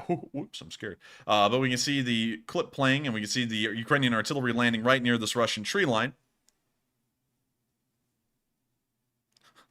Hey, man, now that we got the Colt Anaconda, you can sit there in the live chat and say, I'm feeling lucky, punk. Yes. I just made a general call to the bots. I said, any more bots want to get taken out of the chat? Make my day, punk. Last call for bots. But we can see the artillery fall. Oh, wait a minute. We got a runner. We got a Russian soldier. He's trying to run away from the barrage, but the barrage is following him. Also, by the way, we're up to $7,617 on the fundraiser. Really? Yes. Dang. Almost 8,000. We're creeping up. Man, we really are creeping on up. And we can see the Ukrainian artillery blasting out this outpost right here. And very nice to see, as that will help the Ukrainian forces in this area to push on forward. Well, that's the end of that clip, and we're now going to be bypassing the city itself, as no news happened there today, and on down into the southern flank, where we saw near the area of Klishkivka, the 3rd Brigade in action in spades. Most of the videos we got from the southern front today were from the 3rd Brigade. And so, here's the first clip. You hear the firefight unfolding as this YPR pulls up pretty much in a drive-by and starts firing at the Russians in the tree line as the Ukrainian infantry begin to race forward.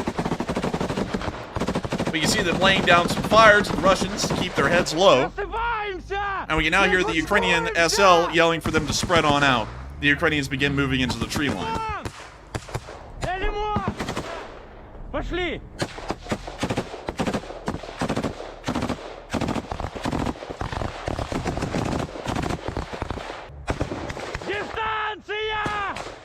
And we can see them continuing to fire into the tree line. And some people actually asked today, because this clip was in our short summary video, why are the Ukrainians firing so wildly into the tree lines? It looks like they're spraying and praying. Well, because in this situation right now, these infantry cannot see the Russian infantry inside the tree line. They are there, however, and that's probably been confirmed by a drone. But the infantry can't see what the drone's seeing, so they don't know exactly where the Russians are in front of them. So the best thing to do is to lay down what is called suppressive fire. I know that's a big shocker because some people don't know what suppressive fire is. That means you can't really see them, but you're firing in their general direction to keep their heads down. And that's why you saw that as soon as they dismounted from their APCs started to just wildly fire into the tree line, and they did as well, because the more bullets that are flying right at the Russians, the more they're going to keep their head down, which allows the Ukrainian infantrymen to close the distance and get onto the trench works themselves and then begin to fight the Russians effectively. That is why we're seeing that. It's not them with poor training. This is a part of their training, so that way they can keep their heads down and then run up to the tree line where the Russians are. We now hear the SL yelling out more commands as they move deeper into the tree line and start engaging the Russians point blank.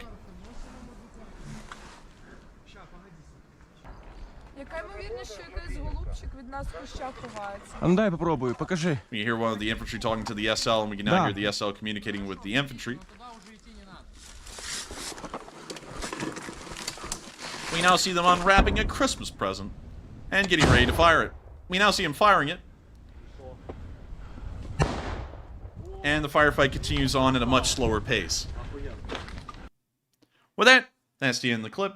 And it is great to see that the Ukrainian infantry were able to move on into this tree line and were able to use suppressing fire and also a quick advance to overwhelm the Russians and start pushing them on out. In our next clip here, we also saw another firefight by the 3rd Brigade in the area. We can also see before this began, there was some massive artillery barrage that happened out here on this road, I believe it is. So it already began with a bang. We just didn't get to hear it. But we can now hear a firefight beginning as the Ukrainians continue to advance forward. And I gotta tell you, man, not to get distracted or anything, but that was a really nice field. It was. It was really pretty. And I like the little wildflowers that are in between the grass. This guy's got that wacky gun with a mag sticking out the top of it.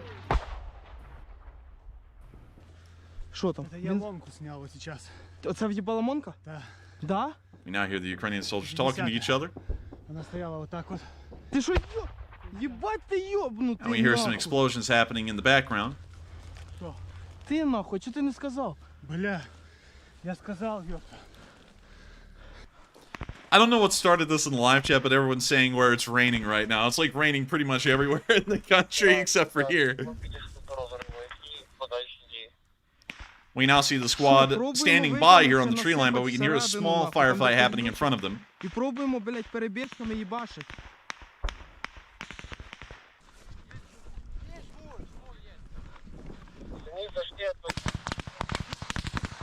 And we now see them taking direct fire as they all get down and begin to lay low. Those little chirping sounds are the sounds of the bullets flying right over their heads or bouncing off the ground. Газ, газ. We now hear what appears to be a Ukrainian machine gunner laying down the fire. Газ, хуярь. And we can see the Ukrainians hunkering down so that way they don't become a victim of Russian fire. We can now see an explosion occur in front of them, Це що було? perhaps on the Russians themselves.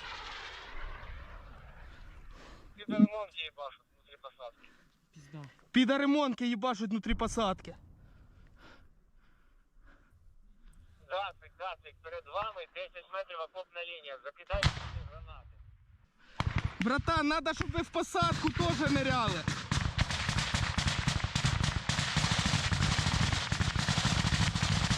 And we hear a massive firefight once again breaking out.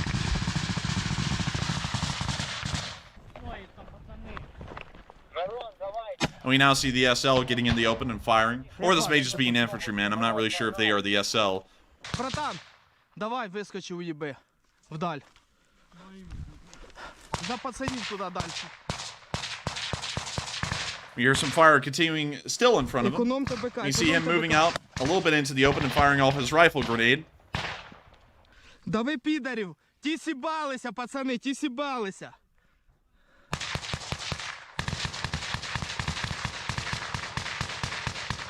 Братан, прикрий. Hey! Hey, wait a minute! There's that North Korean viewer I was talking about, Matthew. It's Kim Jong-un! I just said that in Yes. the live chat. Reggie said that too. Oh my god, that was our one North Korean viewer, and he just got banned. That's sad, but, you know, it happens to the best of I wonder them. if he had to use a VPN to get through, or does he just automatically have some internet? Dude, he just automatically has internet, man. You think he's going to need a VPN? He will execute anyone that asks him to get a VPN. True. But anyway, Just don't forget to bring us Twinkies on that silver platter, or you're going to get executed. man, you got to bring him the Twinkies, man. He is a ghoul for Twinkies. But anyways, getting back to the clip, we can see them firing off more rifle grenades at the Russians. Давай. We now see the squad advancing forward. Де? Що таке? It sounds like one of their squad mates may have possibly been injured. Заходимо. We now see them moving up to the tree line. And I believe this is the SL's cam, because this person is giving out the orders to the rest of the squad, so he must be the Мені SL. треба забрати документи. Він ще й походу всрався. And so that's the end of the clip. And it is really good to see that the 3rd Brigade once again was able to advance in another area of the front line here in the south. Moving on to our next clip, we also saw that the snipers were in operation around Bakhmut as well. These snipers are called the Ghosts, which is a really cool name, and it's very fitting because apparently the Russians never really see these guys. You know, what if that really was Kim Jong-un, Matthew? Wouldn't that be crazy? I think you just ban him He from said, the... find them and find them. Yeah, he said, find them. We're about to have people showing up saying, we're from the embassy. And we're going to be like, there is no embassy. Dude, I'm going to turn to you and be like, quick, get the cult. I'll be like, these guys are not I'll be from like, the you embassy. just showed up at the Southern Embassy. You see, this ain't California like you showed up with Vice News last time. This is Alabama. Ding, ding, ding, ding. You get them. Man, don't mess with Southerners when something happens, like the Chinese flying that spy balloon over and everybody's taking pot shots with their shotguns. Don't even remind me, man. The Department of Defense will have to say, guys, don't shoot at it. You can't reach it, and then the bullets fall down and can possibly kill people. Oh, Except, man. oh, I didn't know. I didn't know, damn it. But anyway, so you can see the Ghost unit firing off their rifles.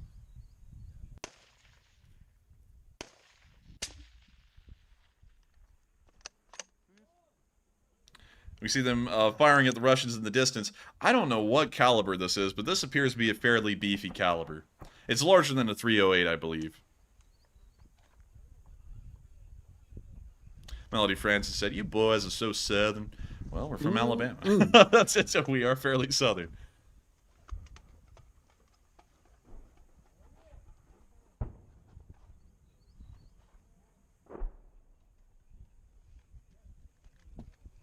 And when you see the sniper standing by here, it looks like he may be trying to find another target. X-Mojo said, "Yeah, it's back the way you came." Oh, no.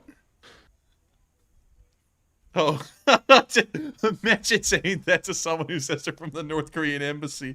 Oh my lord, that would be gold.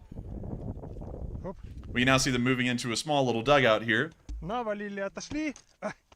Хорошо. Apparently he cut his finger there, or pinched it, one or the other. And Mad Mullet said the suppressor is kind of small for a 338. Maybe it is a 308. I'm not really sure, but the cartridges look large. And the magazine's also fairly long, too, so I don't really know what kind of caliber that would be. I think it's the lens making the suppressor look small. Maybe. Because someone else said it's probably a 338. Meowster said it's a Gerver Mark III for a 338. So it may be a 338 rifle.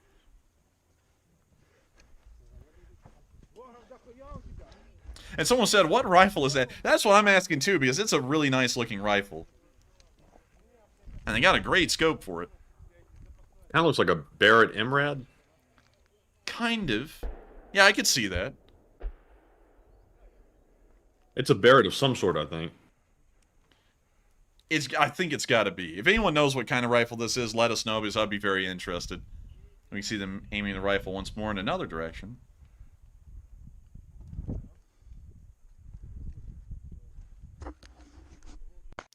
And he ends the video there. Unfortunately, we don't get to see him shoot it again, but a fine rifle for a great sniper. We're now going to be moving on to our next clip in the Bakhmut area, where we saw that the Ukrainians were able to capture another Russian position, and they filmed themselves in the position to prove they got it. Ще одну нахуй отбили, їбать.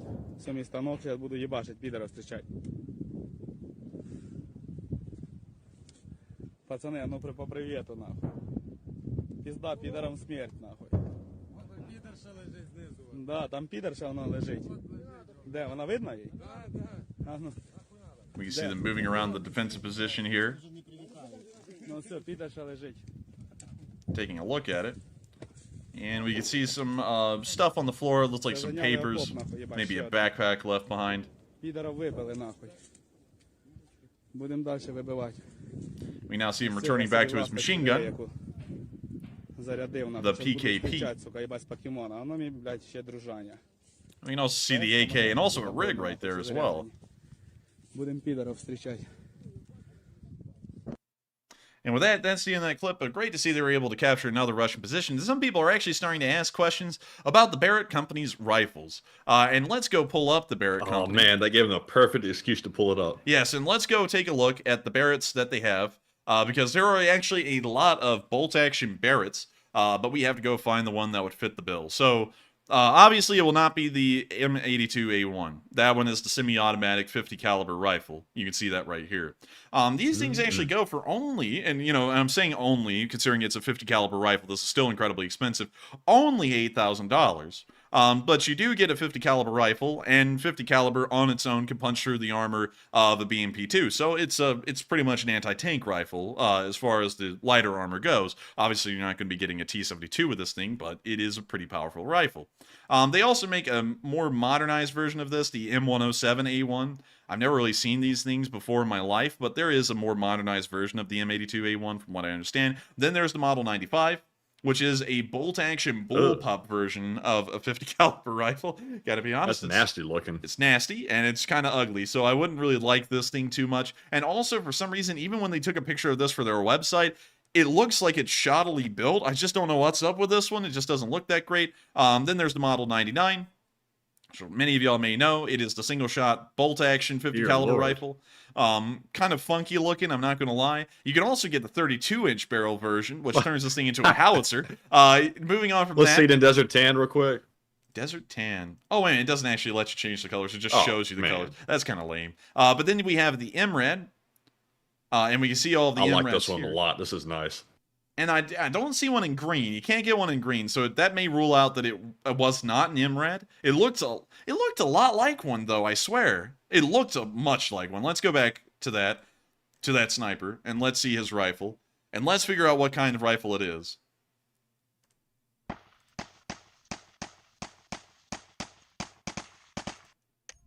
Oh, wait a minute, there it was. Sadly, we can't really see the stock. Like, well, the rear part of the stock. But it has M-lock rails, I believe that would be. And it has kind of like an angled front. Let me go take a look at this one. That actually might be a gun made by Accuracy International, now that I think about it, but I don't know the model name. Man, I think we're drawing a blank here. I don't think we'll be able to find it. Wait, Punch in Accuracy International real quick. I think you might see it. okay, that's certainly not it. Yeah, let's pull up Accuracy International. Aren't those the British guys that worked out of a shed or something like that? That's how they founded the company? I think so. Yeah, that was it. 1978. That was when the British said, gee, we were just coming out here and making sure y'all weren't a couple of guys working out of a garden shed, and then they all nervously laughed because they were. That's in Accuracy International. So let's take a look at their rifles. Let's see. Wait a minute. Oh, that's kind of close, but not really. Let's see. It's the rails that made me think it was probably these. Let's see here. We're not seeing any of the angled front parts of the rails. Somebody's saying AXMC. AXMC. Let's AXMC. It should be on this website. Rifle. Let's see here. There it is. Here it is. Yeah, I don't know. That looks like it. But when you look at this, you see that? You see how it's angled up there like that? It doesn't have that on any of the other pictures. Like the railing's different, if you see what I mean. Yeah, it might be. Yeah, I think we're all drawing a blank here on this one. Some people say, is that a Mark 14? No, because I think a Mark 14 is semi-automatic. Let me make sure. Mark 14 EBR. Yes, the Mark 14 is a semi-automatic. I had to go and make sure. So it's sadly not a Mark 14. I think we're all drawing a blank on this one. I don't think anyone knows what this rifle really is. It looks great, though. I will say that. It's a great-looking rifle, but I don't think we all have any idea of what brand of rifle that is at the moment. So sadly, we'll just have to leave that alone and continue on with the Bakhmut news. And our last clip of Bakhmut news, where we saw some guys hiding in the trees. This video was taken by the 3rd Brigade, and we can see some guys hiding in the trees. We now see a top-down view of them hiding in the trees. We now see them turning on the light mode as they hide in the trees. We can now see the trees are not going to be hiding too well. The Russians below the trees are getting hit.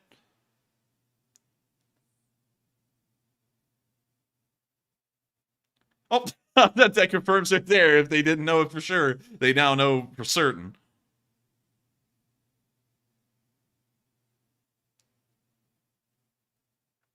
We now see some of them wandering on off. Apparently the bomblet did it enough for them to leave. We now see them dropping another bomblet. Wait a minute, one of the guys climbed up into the tree? He's an idiot.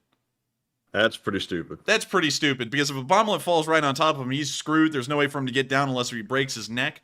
But with that, that's the end of that clip. And fairly interesting to see how the Russians react to drone bombletting now in the Bakhmut area. We're now going to be moving on down into the Donetsk region as well, where we also saw the Ukrainians hitting the Russians with an ATGM.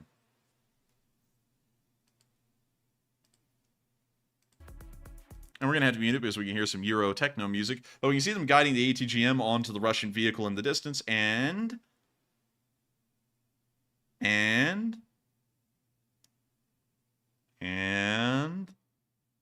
boop.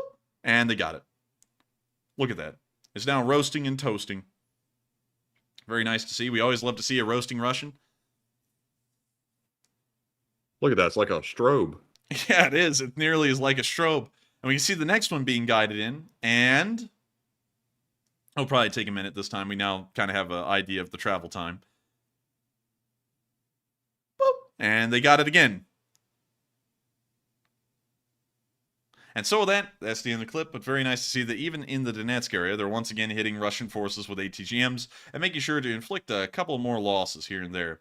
But with that, we're now going to be moving on down to the Dnipro area, which is actually what the fundraiser is for tonight for UNICEF, which has reached $7,887 raised of a goal of $5,000. It has been an amazing fundraiser. And speaking of which, it is for an amazing cause, for UNICEF to help out the folks in Ukraine that have been afflicted by these floods, or affected by the floods. And moving on into our first clip, we saw that some Russians are also still being affected by the floods, and they're fleeing the area in kayaks. In their high-vis yellow and high-vis blue, which really doesn't make it easy for them to quietly move, but, you know, they're Russians, so it doesn't really matter. But with that, that's the end of the clip, and we can see that they're still being affected by the floodwaters. And even further behind the lines, we saw that Ukrainian artillery was taking out some of the Russian vehicles that were uprooted from their positions near the river. We can see that right here. There's a Russian vehicle. It's right near that gas station.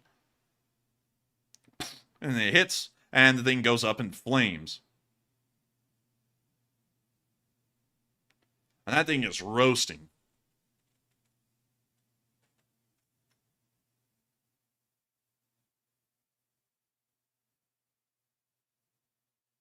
Also, by the way, we are only a hair away from 8,000. Oh? Man, we are. We're like $28 away. So close. We are very close to that. And so with that, that's the end of that little clip right there. Once again, great to see the Ukrainians are striking the Russians. And then there's a clip I can't show y'all. This one here with the skull and crossbones. I don't know, and the reason why I'm showing you is because I don't know if this would really violate YouTube's terms of service. You know, if it would be, I guess you could say, an age restriction automatically. But I will explain to y'all a little bit of what we saw there, and y'all can see the title. Actually, I'll just show y'all the title of that, and that pretty much explains it right there. They are actually not from the present day. Interestingly enough, there are dozens of these washing up onto the shoreline from World War II, with helmets still attached. Hey, we hit 8,000! Hey, let's get it! Let's go! LSA! LSA! LSA! Yes, sir! Yes, sir! Let's get it!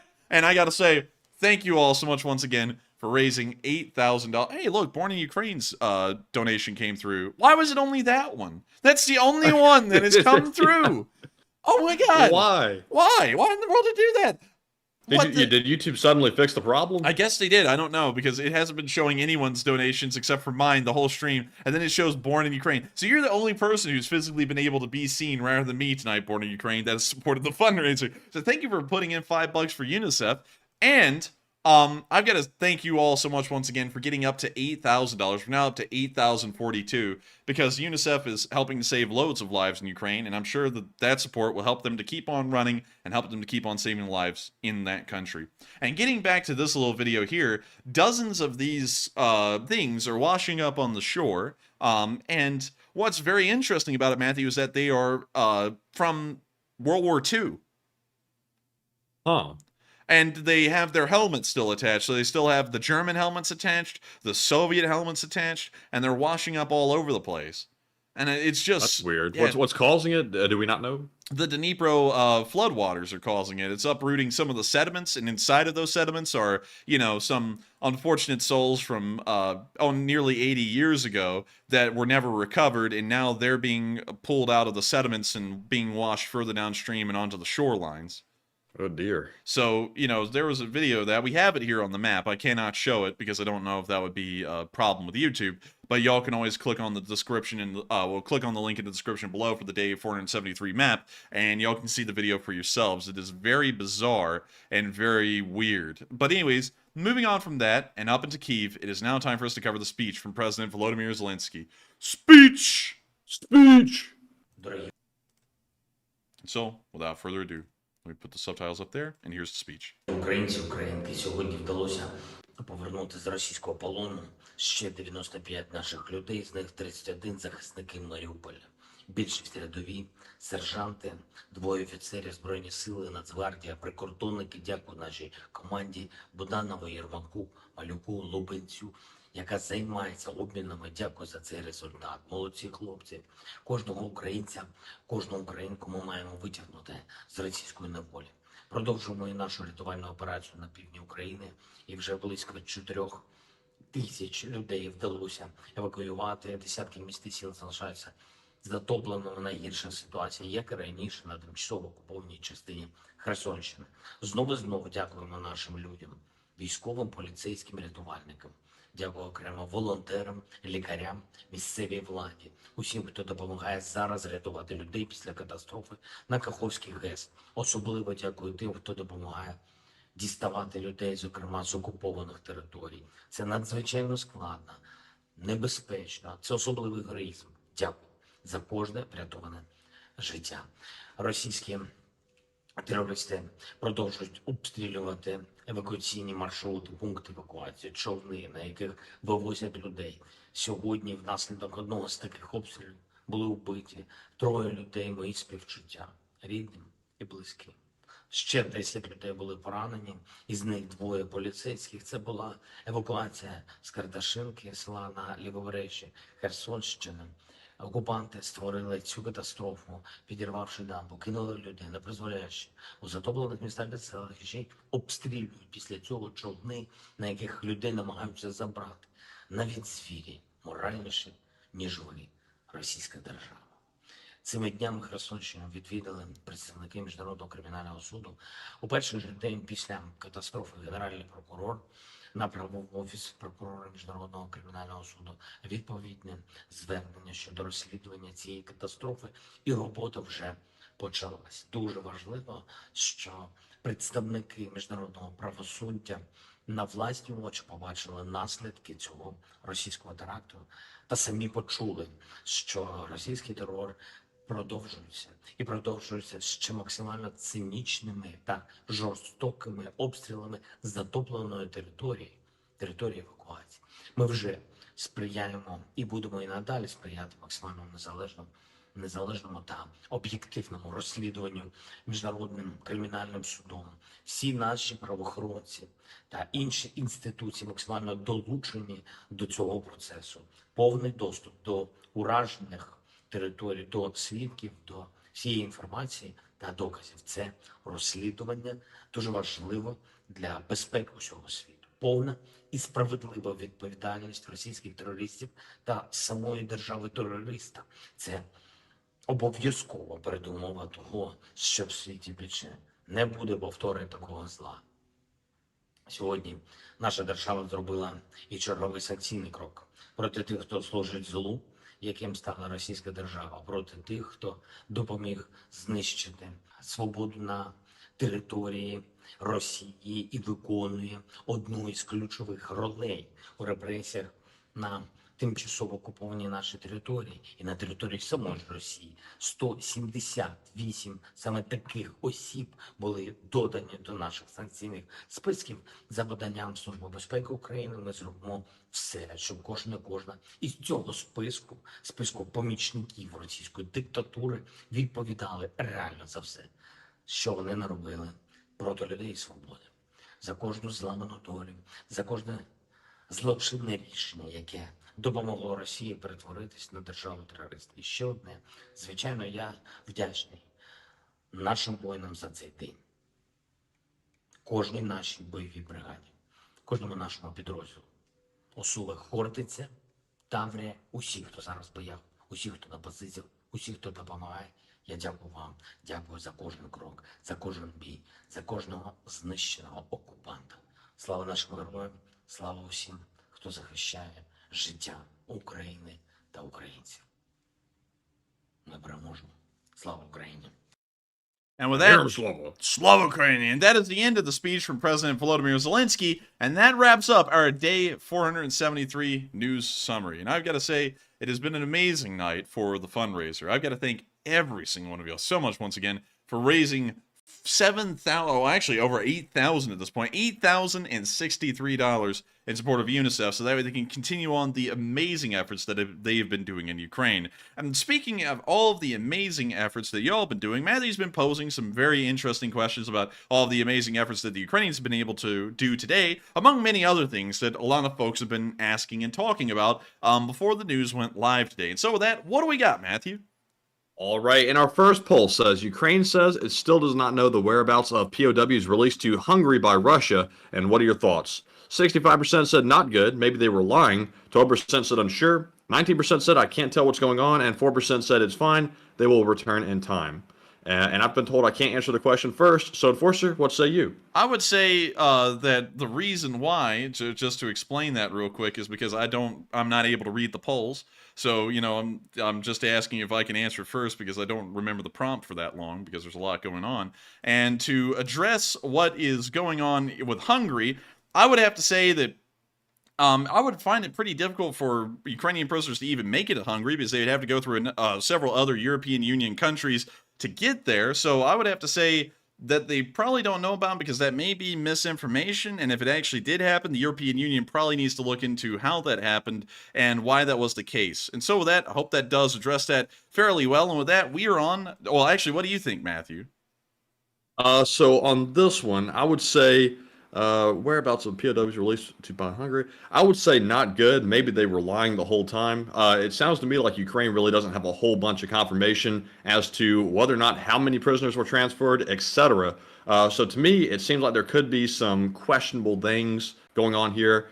Let's see here. I'm trying to read text messages on the side. But anyways, that's that. So Enforcer, what say you? Well, I think we addressed that one fairly well. And with that, we are on to the next one. All right. And the next one goes to, let's see here. Our next poll, hold on here. I'm getting very distracted on the side here with some text messages that are coming in. So our next poll says, today, hackers breached Russian security forces' crypto wallets and transferred funds to Ukraine. And what are your thoughts? 91% said excellent work, keep it up. 4% said unsure. 3% said hackers can be finicky. And 2% said not good, let's stay above board. I would say that, to be honest, I don't really know a lot about cryptocurrencies, and I think you honestly know a little bit more than that about that topic, Matthew. So what do you think about it?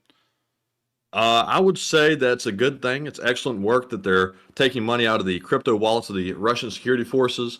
To me, it seems that it's probably a better thing than a bad thing. Of course, breaking into anything is sometimes never good, but that's my 2 bits. But Enforcer, what say you? I would have to be honest. I don't really know a lot about cryptocurrency at all to be able to comment on it. So I would say it's good, but I don't really know much about it anyways. But with that, I hope that does address that poll fairly well. And we are on to the next one.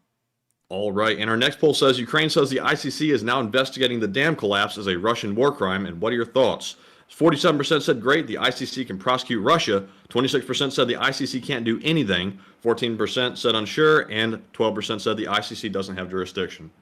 I would have to say that sadly, the ICC probably won't be able to do much at the moment because it'll really take the Russians surrendering and then handing over to the Ukrainians what they perceive as war criminals for them to be accountable by the ICC. That would be my opinion on it. But Matthew, what do you think? So on this one, I would be with the 47%. All right, and so with that, I hope we addressed that poll fairly well, and we are on to the next one.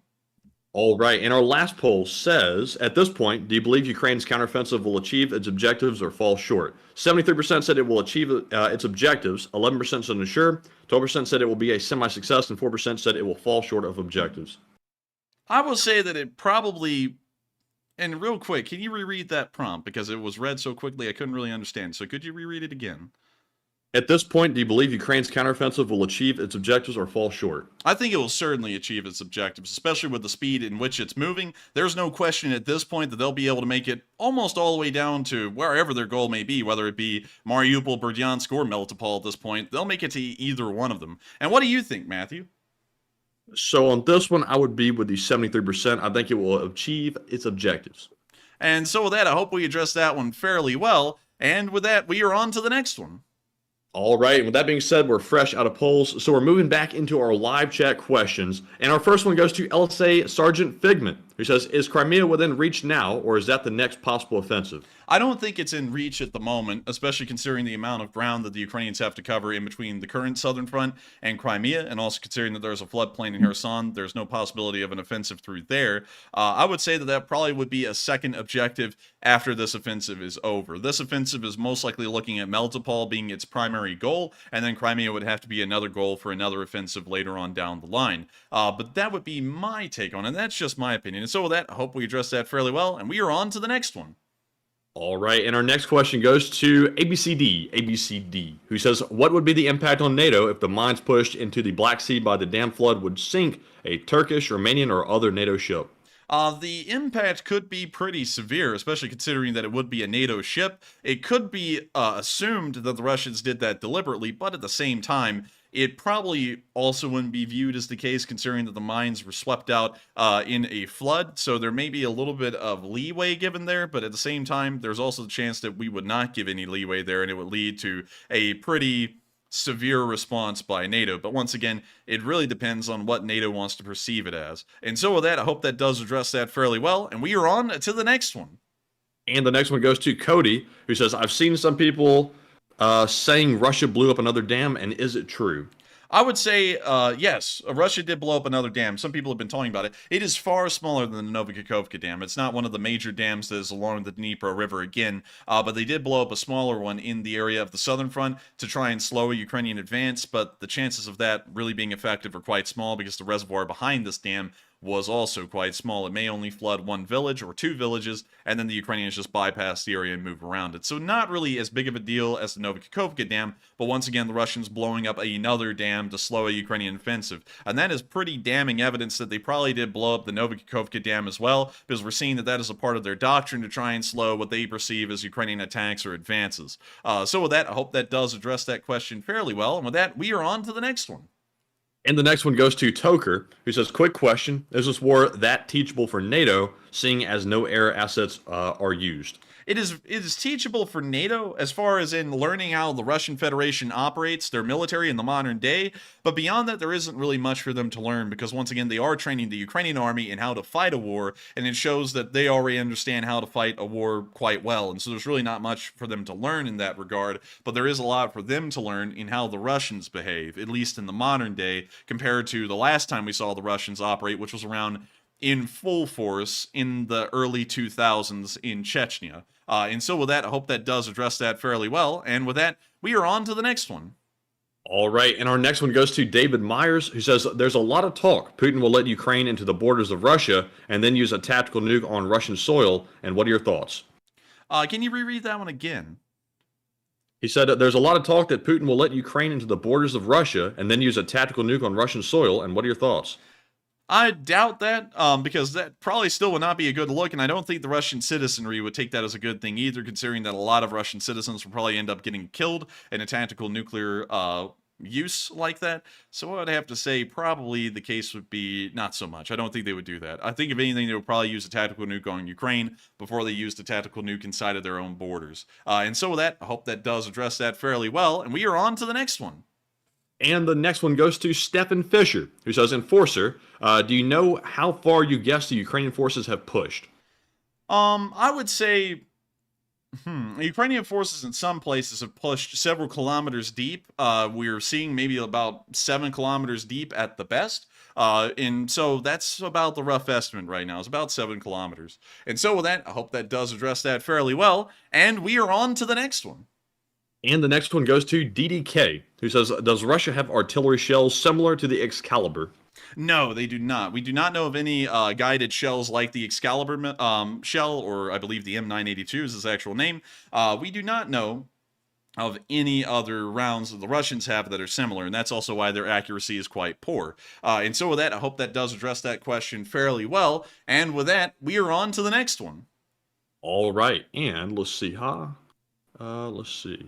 The next one goes to William Money. I think it said Money, hopefully. But thank you, William, for the question. Yes, Money, but it's Mon, I think. He says, do you believe the goal is to cut the rail lines heading west? I believe it is most likely the goal to cut the rail lines heading west, and this is something that we've said on this channel before would probably be most beneficial for Ukraine, and it appears that they've also seen that opportunity, and they're doing that as well. They're trying to strike the rail lines heading further west, so that way, if they cut off the Russians, which they probably will in this area, there are no chances for supplies to really be coming from anywhere further west, and so they're already in a bad position and very weak at that point. So I would say yes, that's most likely what they're trying to do. And so I hope I addressed that one fairly well, and we are on to the next one. And the next one goes to turning off your gas lights, who says, doesn't Ukraine have torpedoes? Give them a few mini-subs and reef the Black Sea Fleet.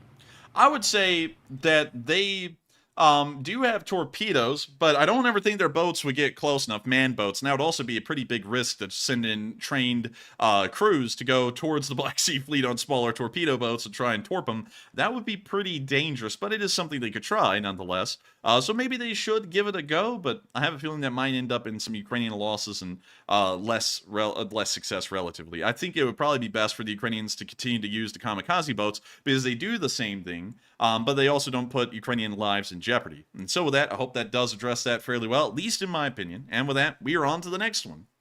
All right. And up next, we have a question from Jared Foster, who says, when Ukrainian civilians in Russia-occupied areas are finally liberated, how does the Geneva Convention determine if they are Ukraine or Russian nationals? The Geneva Convention, I don't think actually pertains to who's who. So I would have to say the Ukrainians would probably just assume they're Ukrainian nationals. There may be some kind of a check that they do to make sure that there are no Russian plants that were left behind. But I think that the Geneva, and of course I'm a little bit ignorant on what the Geneva Convention actually covers in that regard, but I don't think they do cover that there. And so with that, I hope that does address that fairly well, at least in my opinion. And with that, we are on to the next one. And the next one goes to Clem, who says, are you going to go into the blowing up of the dam at Mokry Yali? I actually did not tonight, unfortunately, because we had so much other news to cover, and we were already starting to get pressed for a news segment, which is usually 1 hour and 40 to 45 minutes long, that we couldn't include that tonight. But we did hear about it, and it does appear to be a smaller dam in the area, and its effects will not be as heavy as the Novikakovka Dam, although it will still affect the local area. So with that, I hope that does address that fairly well, and we are on to the next one. And our next one goes to DT, who says, do you think Putin will be overthrown by his own people? I have a feeling that probably will be the way that Russia collapses. Russia rarely ever collapses from the outside, oddly enough. They usually collapse from within. So I would say that he probably would get overthrown by his own people, if anything, because that's usually the going trend inside of Russia. And so with that, I hope that does address that fairly well, and we are on to the next one. All right, and our next one goes to Speedy, who says, are you taking into account the censor delay by Ukraine when you report these things? Most published videos are at least a day old, if not more, and a guesstimate of how far they are.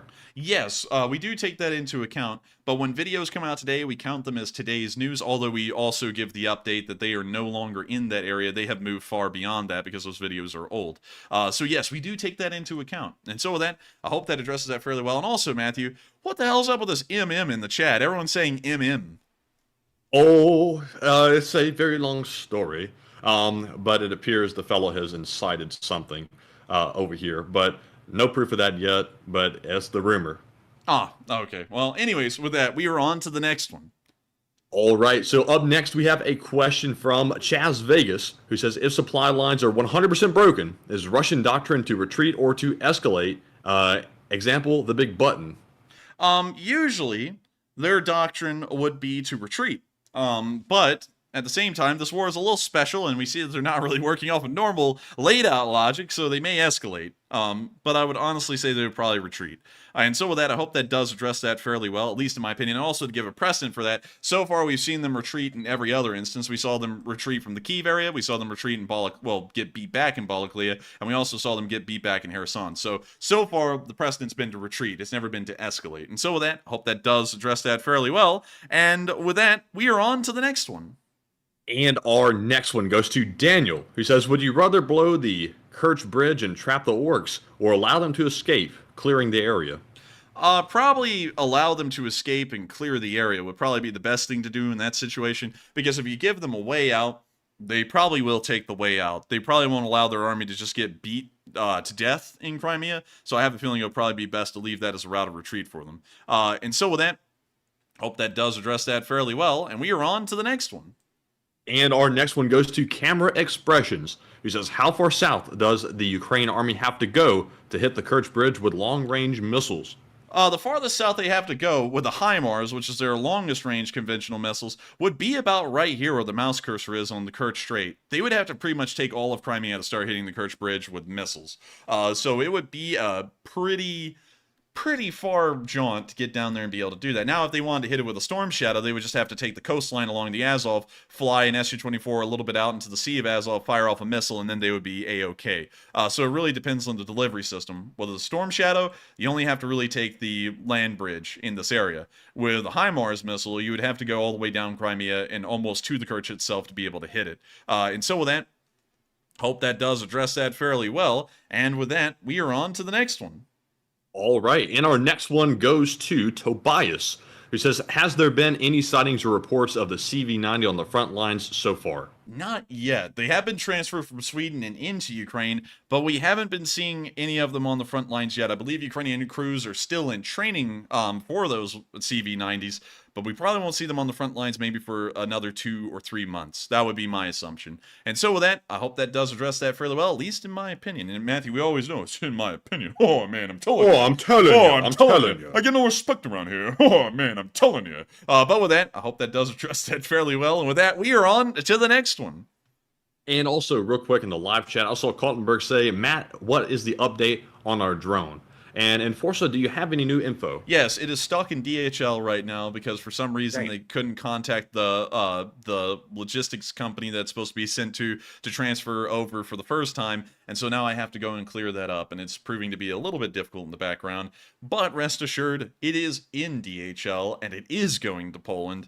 It's just that it is a headache. It is a massive headache to actually get it moving, and we're still trying to get the thing moving, just to answer that. Good question, by the way, because everyone's been wanting that drone to get over there, and then as soon as it started getting over there, the counteroffensive began, and then the guys at 031st messaged me, and they're like, hey, we are really busy right now. It will probably take a little bit of time for us to even get the drone if it makes it there. And so I was like, all right.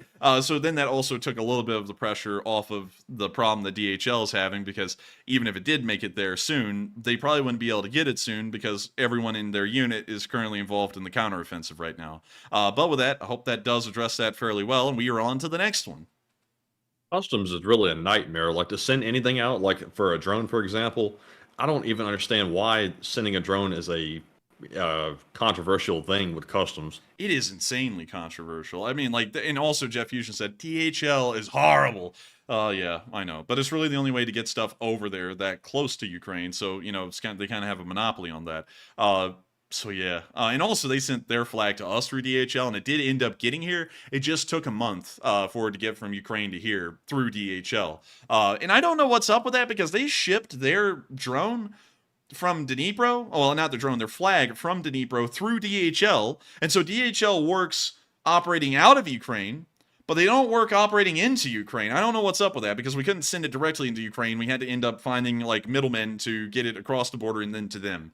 It is a freaking huge problem. I mean, I gotta tell y'all, I have a lot of respect for the folks that actually manage all of the drone shipments, where they build up a massive group of drones and then they just ship them across the border into Ukraine, because their logistics must be impeccable, because this is proving to be a massive obstacle for us to get that thing into Ukraine. Honestly, at this point, it feels like it would have been easier for us to just buy like a $2,000 plane ticket, fly over there and get hotel rooms, and then just show up in like Zaporizhzhia or Dnipro and then give it to them. That feels like it would have been easier at this point than what we're going through with DHL, but we're still working on it. It will eventually make it over there. It's just that it is a freaking headache, and it is really annoying for us to work with in the background, but it is still being fixed nonetheless. And so with that, I hope that does address that fairly well. And Enderslayer said customs is a nightmare, but Ukraine can order drones from Walmart and get them. LOL. And I know. And I know. But they asked for us to get them a drone. And considering that the guys in the 231st watch this channel, they appreciate it greatly, and they also helped us with getting those Ukrainian battle flags to thank us for what we do, and to also help us with that fundraiser on the year anniversary. Not only for that, just for them being Ukrainian soldiers and asking us, I feel like we owe them a service in getting them a drone, even if the Ukrainian government could just buy them en masse from somewhere else. But with that, I hope that does address that fairly well, and we are on to the next one. And the next one goes to JDR24, who says, when the war ends in Ukraine's favor, how do you think Putin would spin it to the Russian public? Putin would probably, there really would be no way for them to spin it. You see, because what happened in the war in Afghanistan, And also, this is a little bit of a change from Soviet norm from glasnost and perestroika being implemented in the Soviet Union. There was a lot more free press allowed. And so throughout most of the the Soviet Union's history, you actually couldn't talk about the complaints and gripes you had about the Soviet government because that was actually against the law. But once glasnost and perestroika came in, which were two revolutionary laws in the Soviet Union, papers around Russia, around the Soviet Union as a whole, could actually end up criticizing the government and people they didn't like in the government and things they didn't like about the government and how things were going on in the Soviet Union. And so when Afghanistan collapsed, there was really no safeguards in Russia, the Soviet Union, I'm sorry, I keep on saying Russia. There were no safeguards in the Soviet Union to stop people from talking about how much of a disaster it was, and there was no one stopping them from saying how much of a disaster it was over about the 10 years they were in Afghanistan. And so once they lost, the news just said they lost, it was terrible, and it was massively demoralizing to the Soviet public. The Russians in the modern world have actually put a really big foot down on the press, much more so than we saw during the Soviet era of glasnost and perestroika, where there was a lot less. But I still think at the same time, that's probably what would happen in the Russian media spheres, because even now we can see that they're kind of losing grip of Russian media, even state-controlled TV, and they're starting to come out with open criticisms of the Russian government itself, and it's showing that there are some rifts starting to already form, and I think those will blow up once the war is lost. So there really wouldn't be a good way for them to lay out the loss in the war. It would just be taken as a devastating defeat for Russia, and then especially considering the weight that they've put into this war, the social consequences in Russia would be catastrophic. And so with that, I hope that does address that fairly well, at least in my opinion. And with that, we are on to the next one.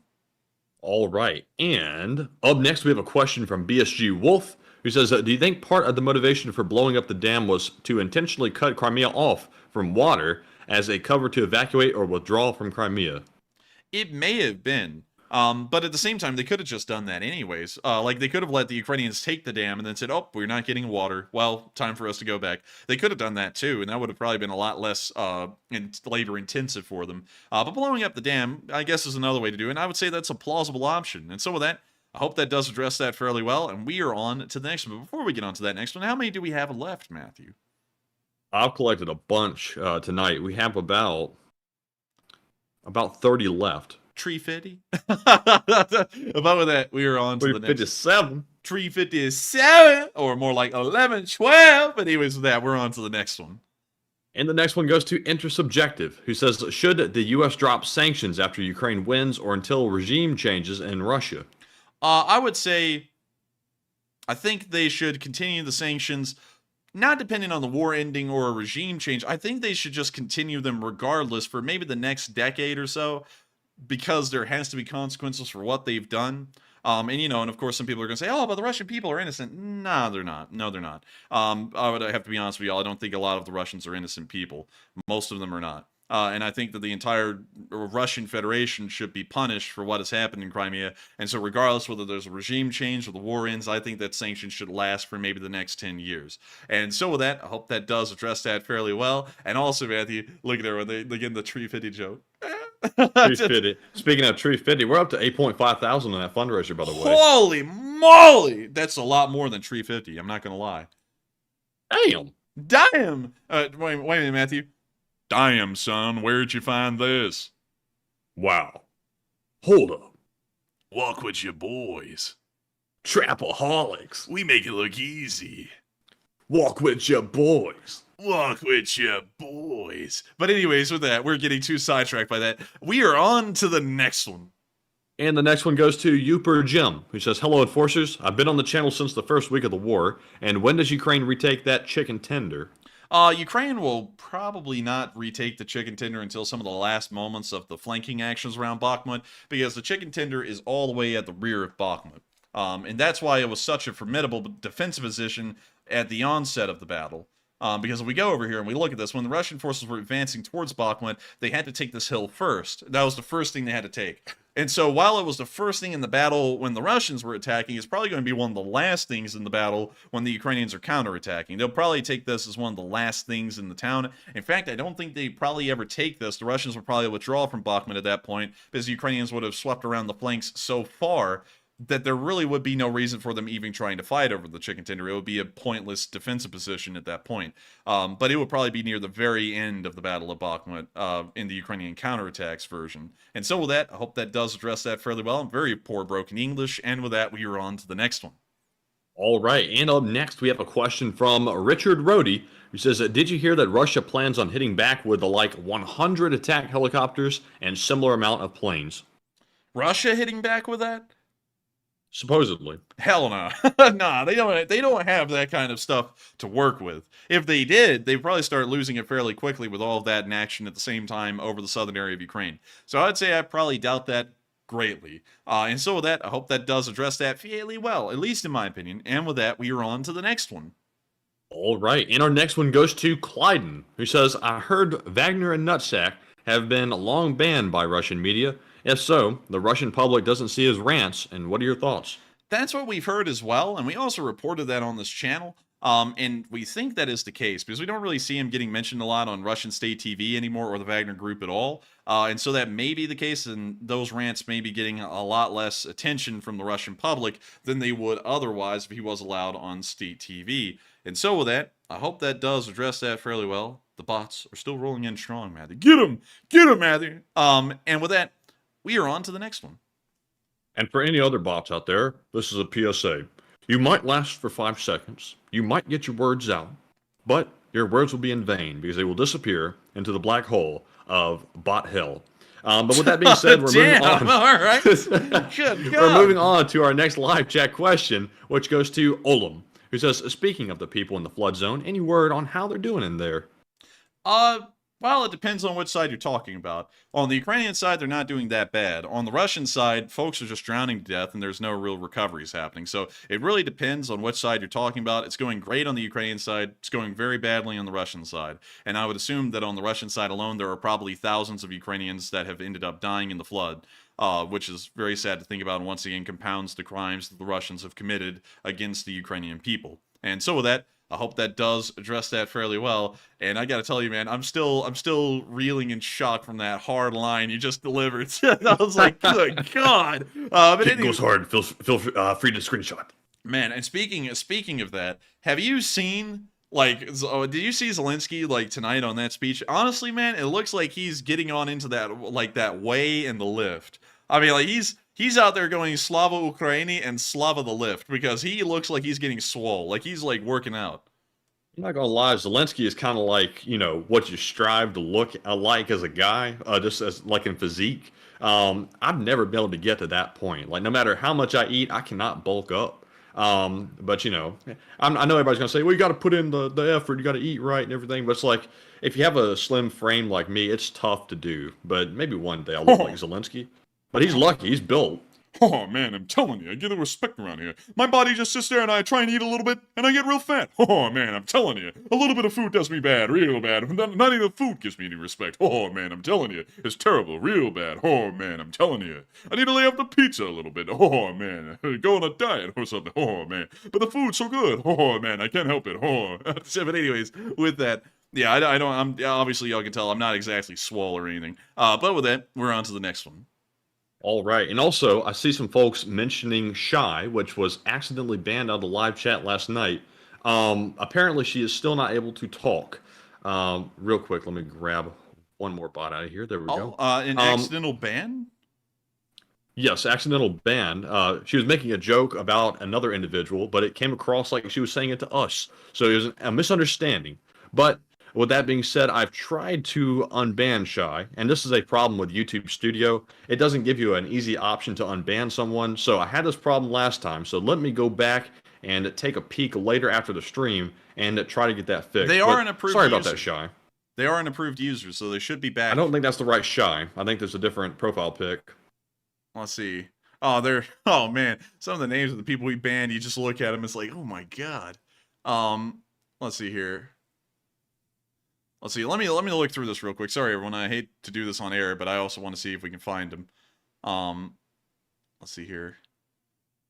And Smell Me Finger said Jeff Gray had the same issue after unban. I wish YouTube would give us a much better system to moderate the bans because right now it is a very unintuitive system to say the least.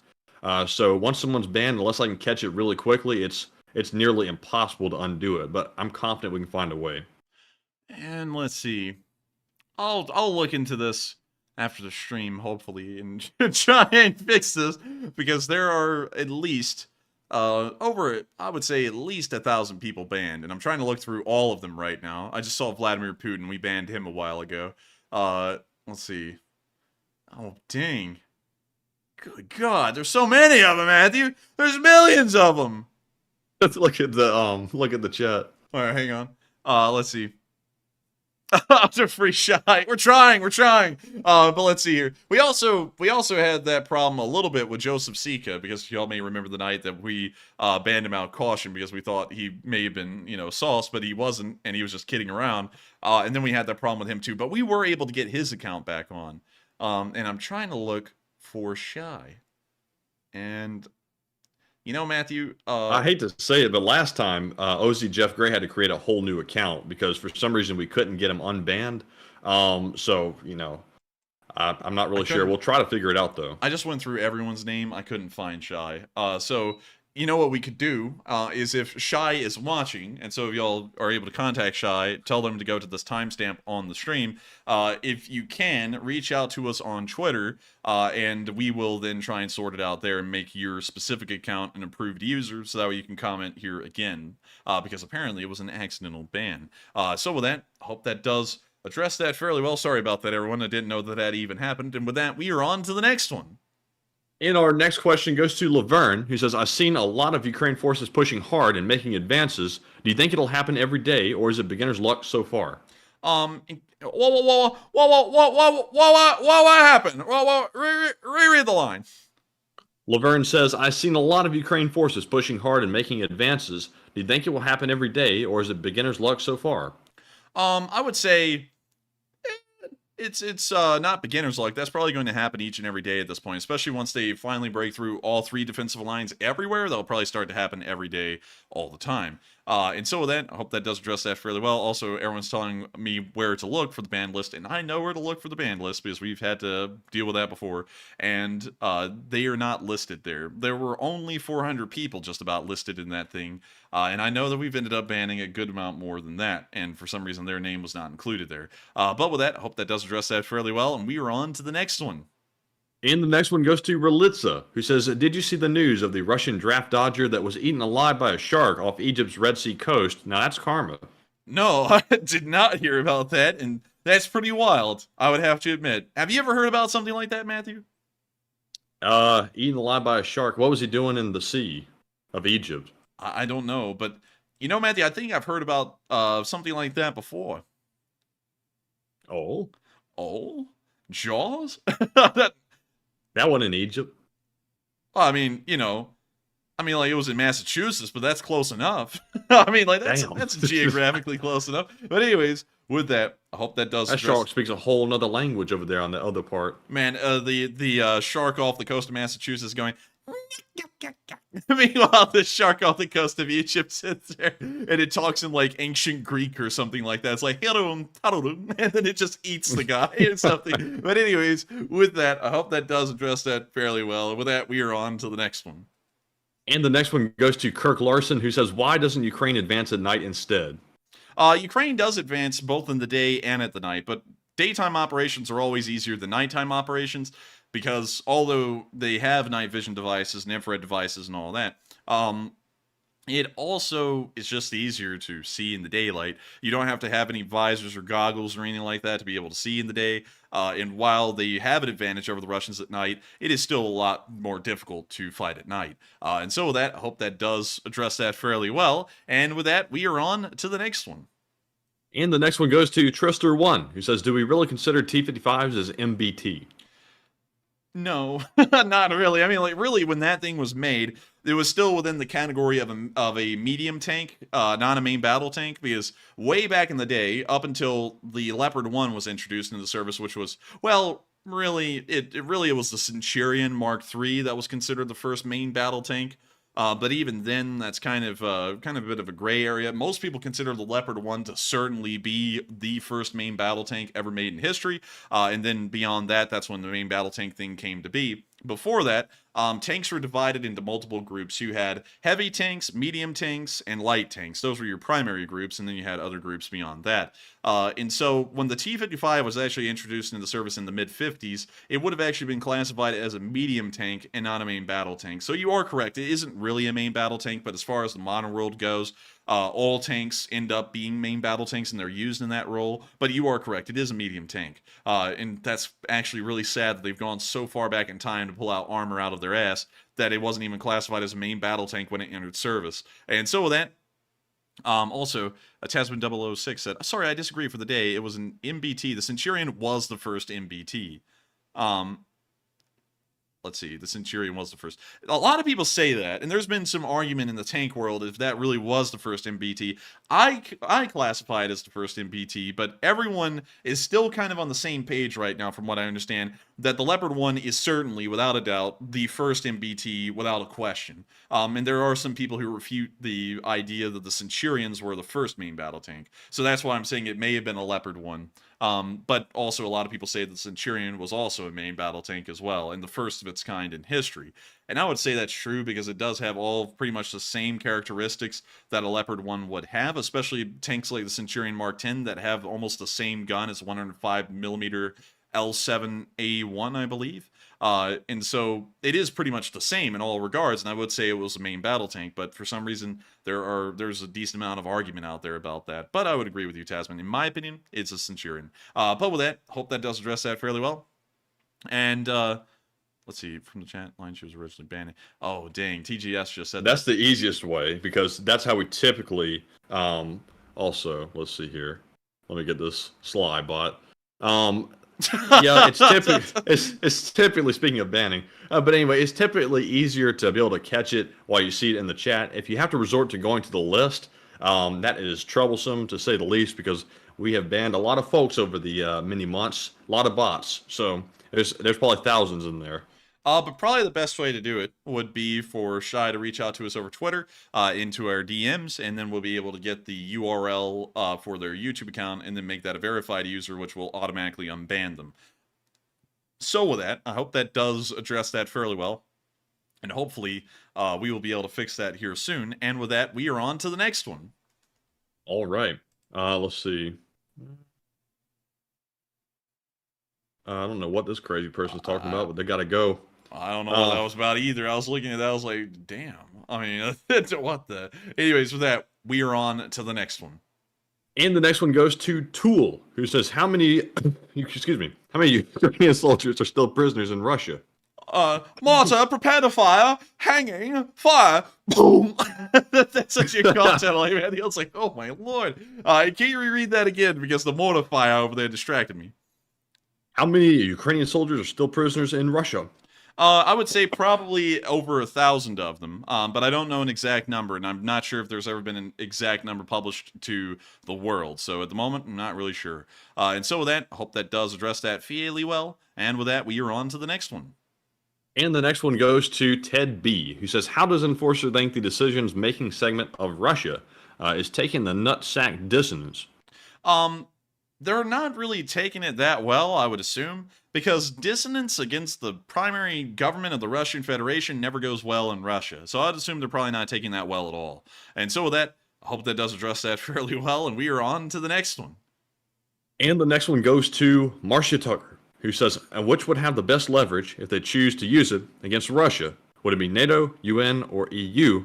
And what kind of leverage is still out there to use? And thanks. NATO would have the best leverage. The UN is practically powerless in this situation. NATO would have the best leverage. Because NATO doesn't just include the economic power of the EU. And a lot of people want to consider the EU as something of a military force. It really is not. It's more of an economic force at this point. And while they're trying to move in the direction of kind of creating... It really is a confederation at this point, the EU is, but it's trying to move on into being a centralized government of Europe, kind of like an attempt, I guess you could say, I don't really, because it's not really nationalizing Europe, because it's already nation states with specific distinct cultures amongst them.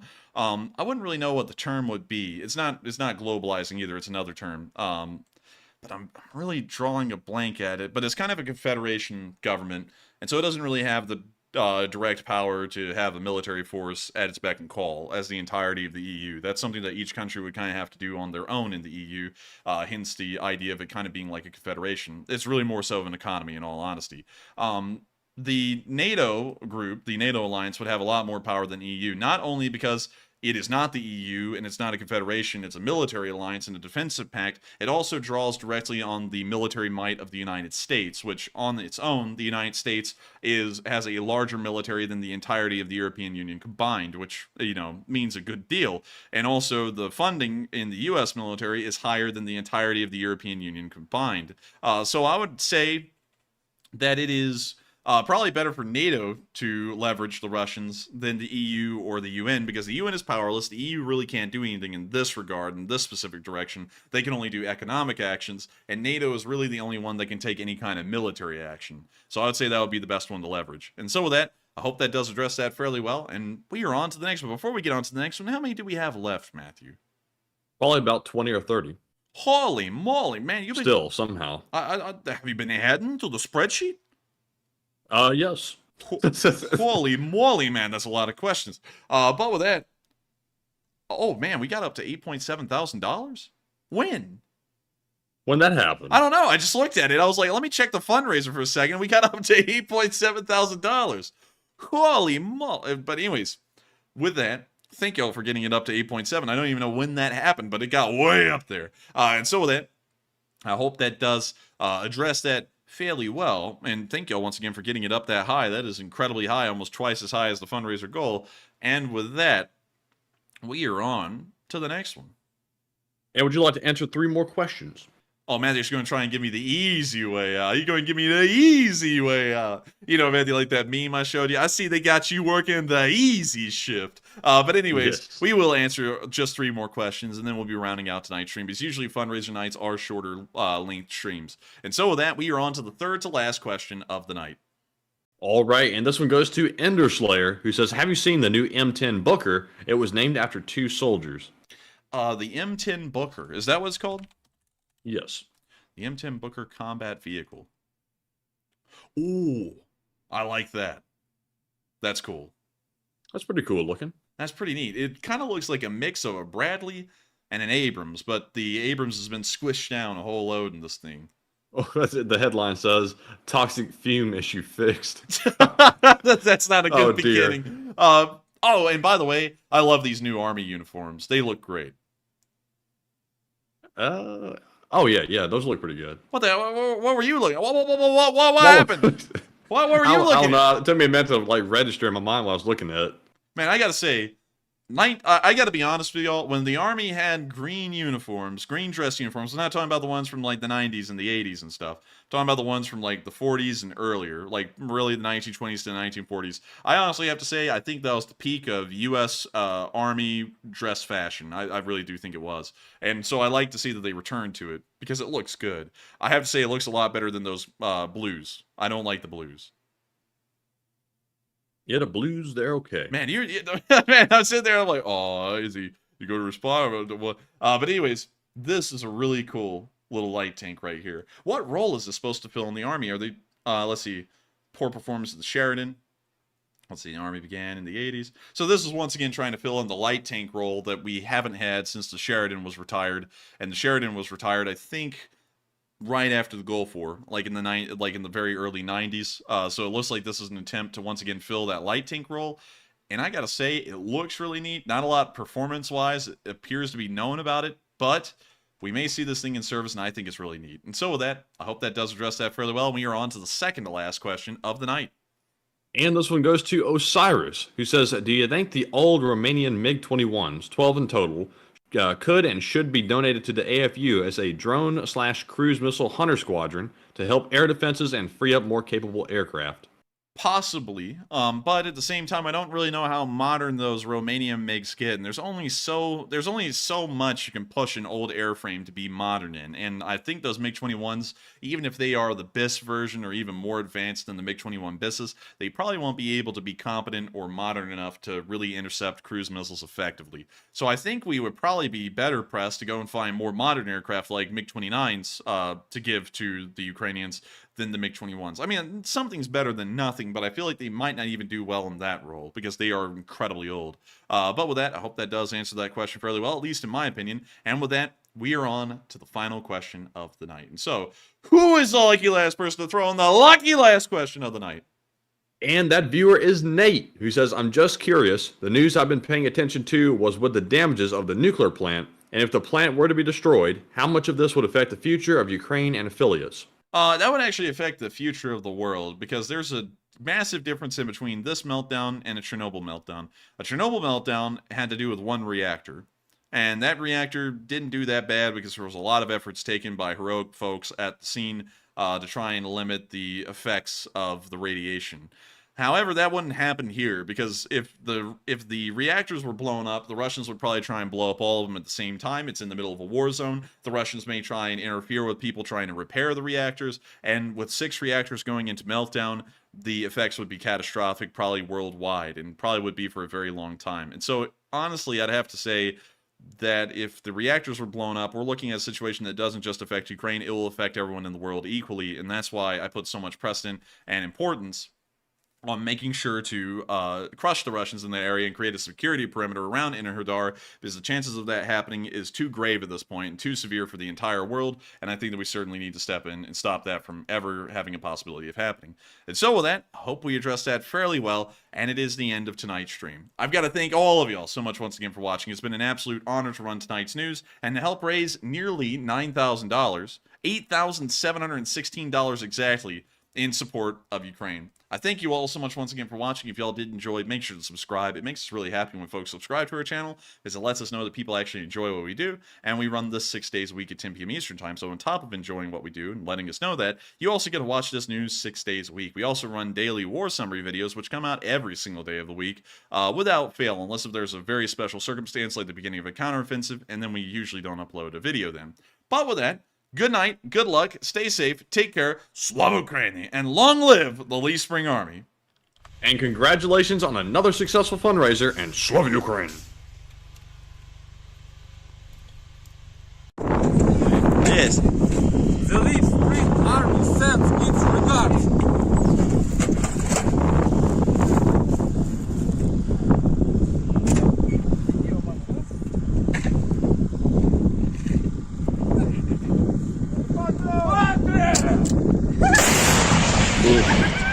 Русский военный корабль. Предлагаю сложить оружие и сдаться. Русский военный корабль, иди нахуй.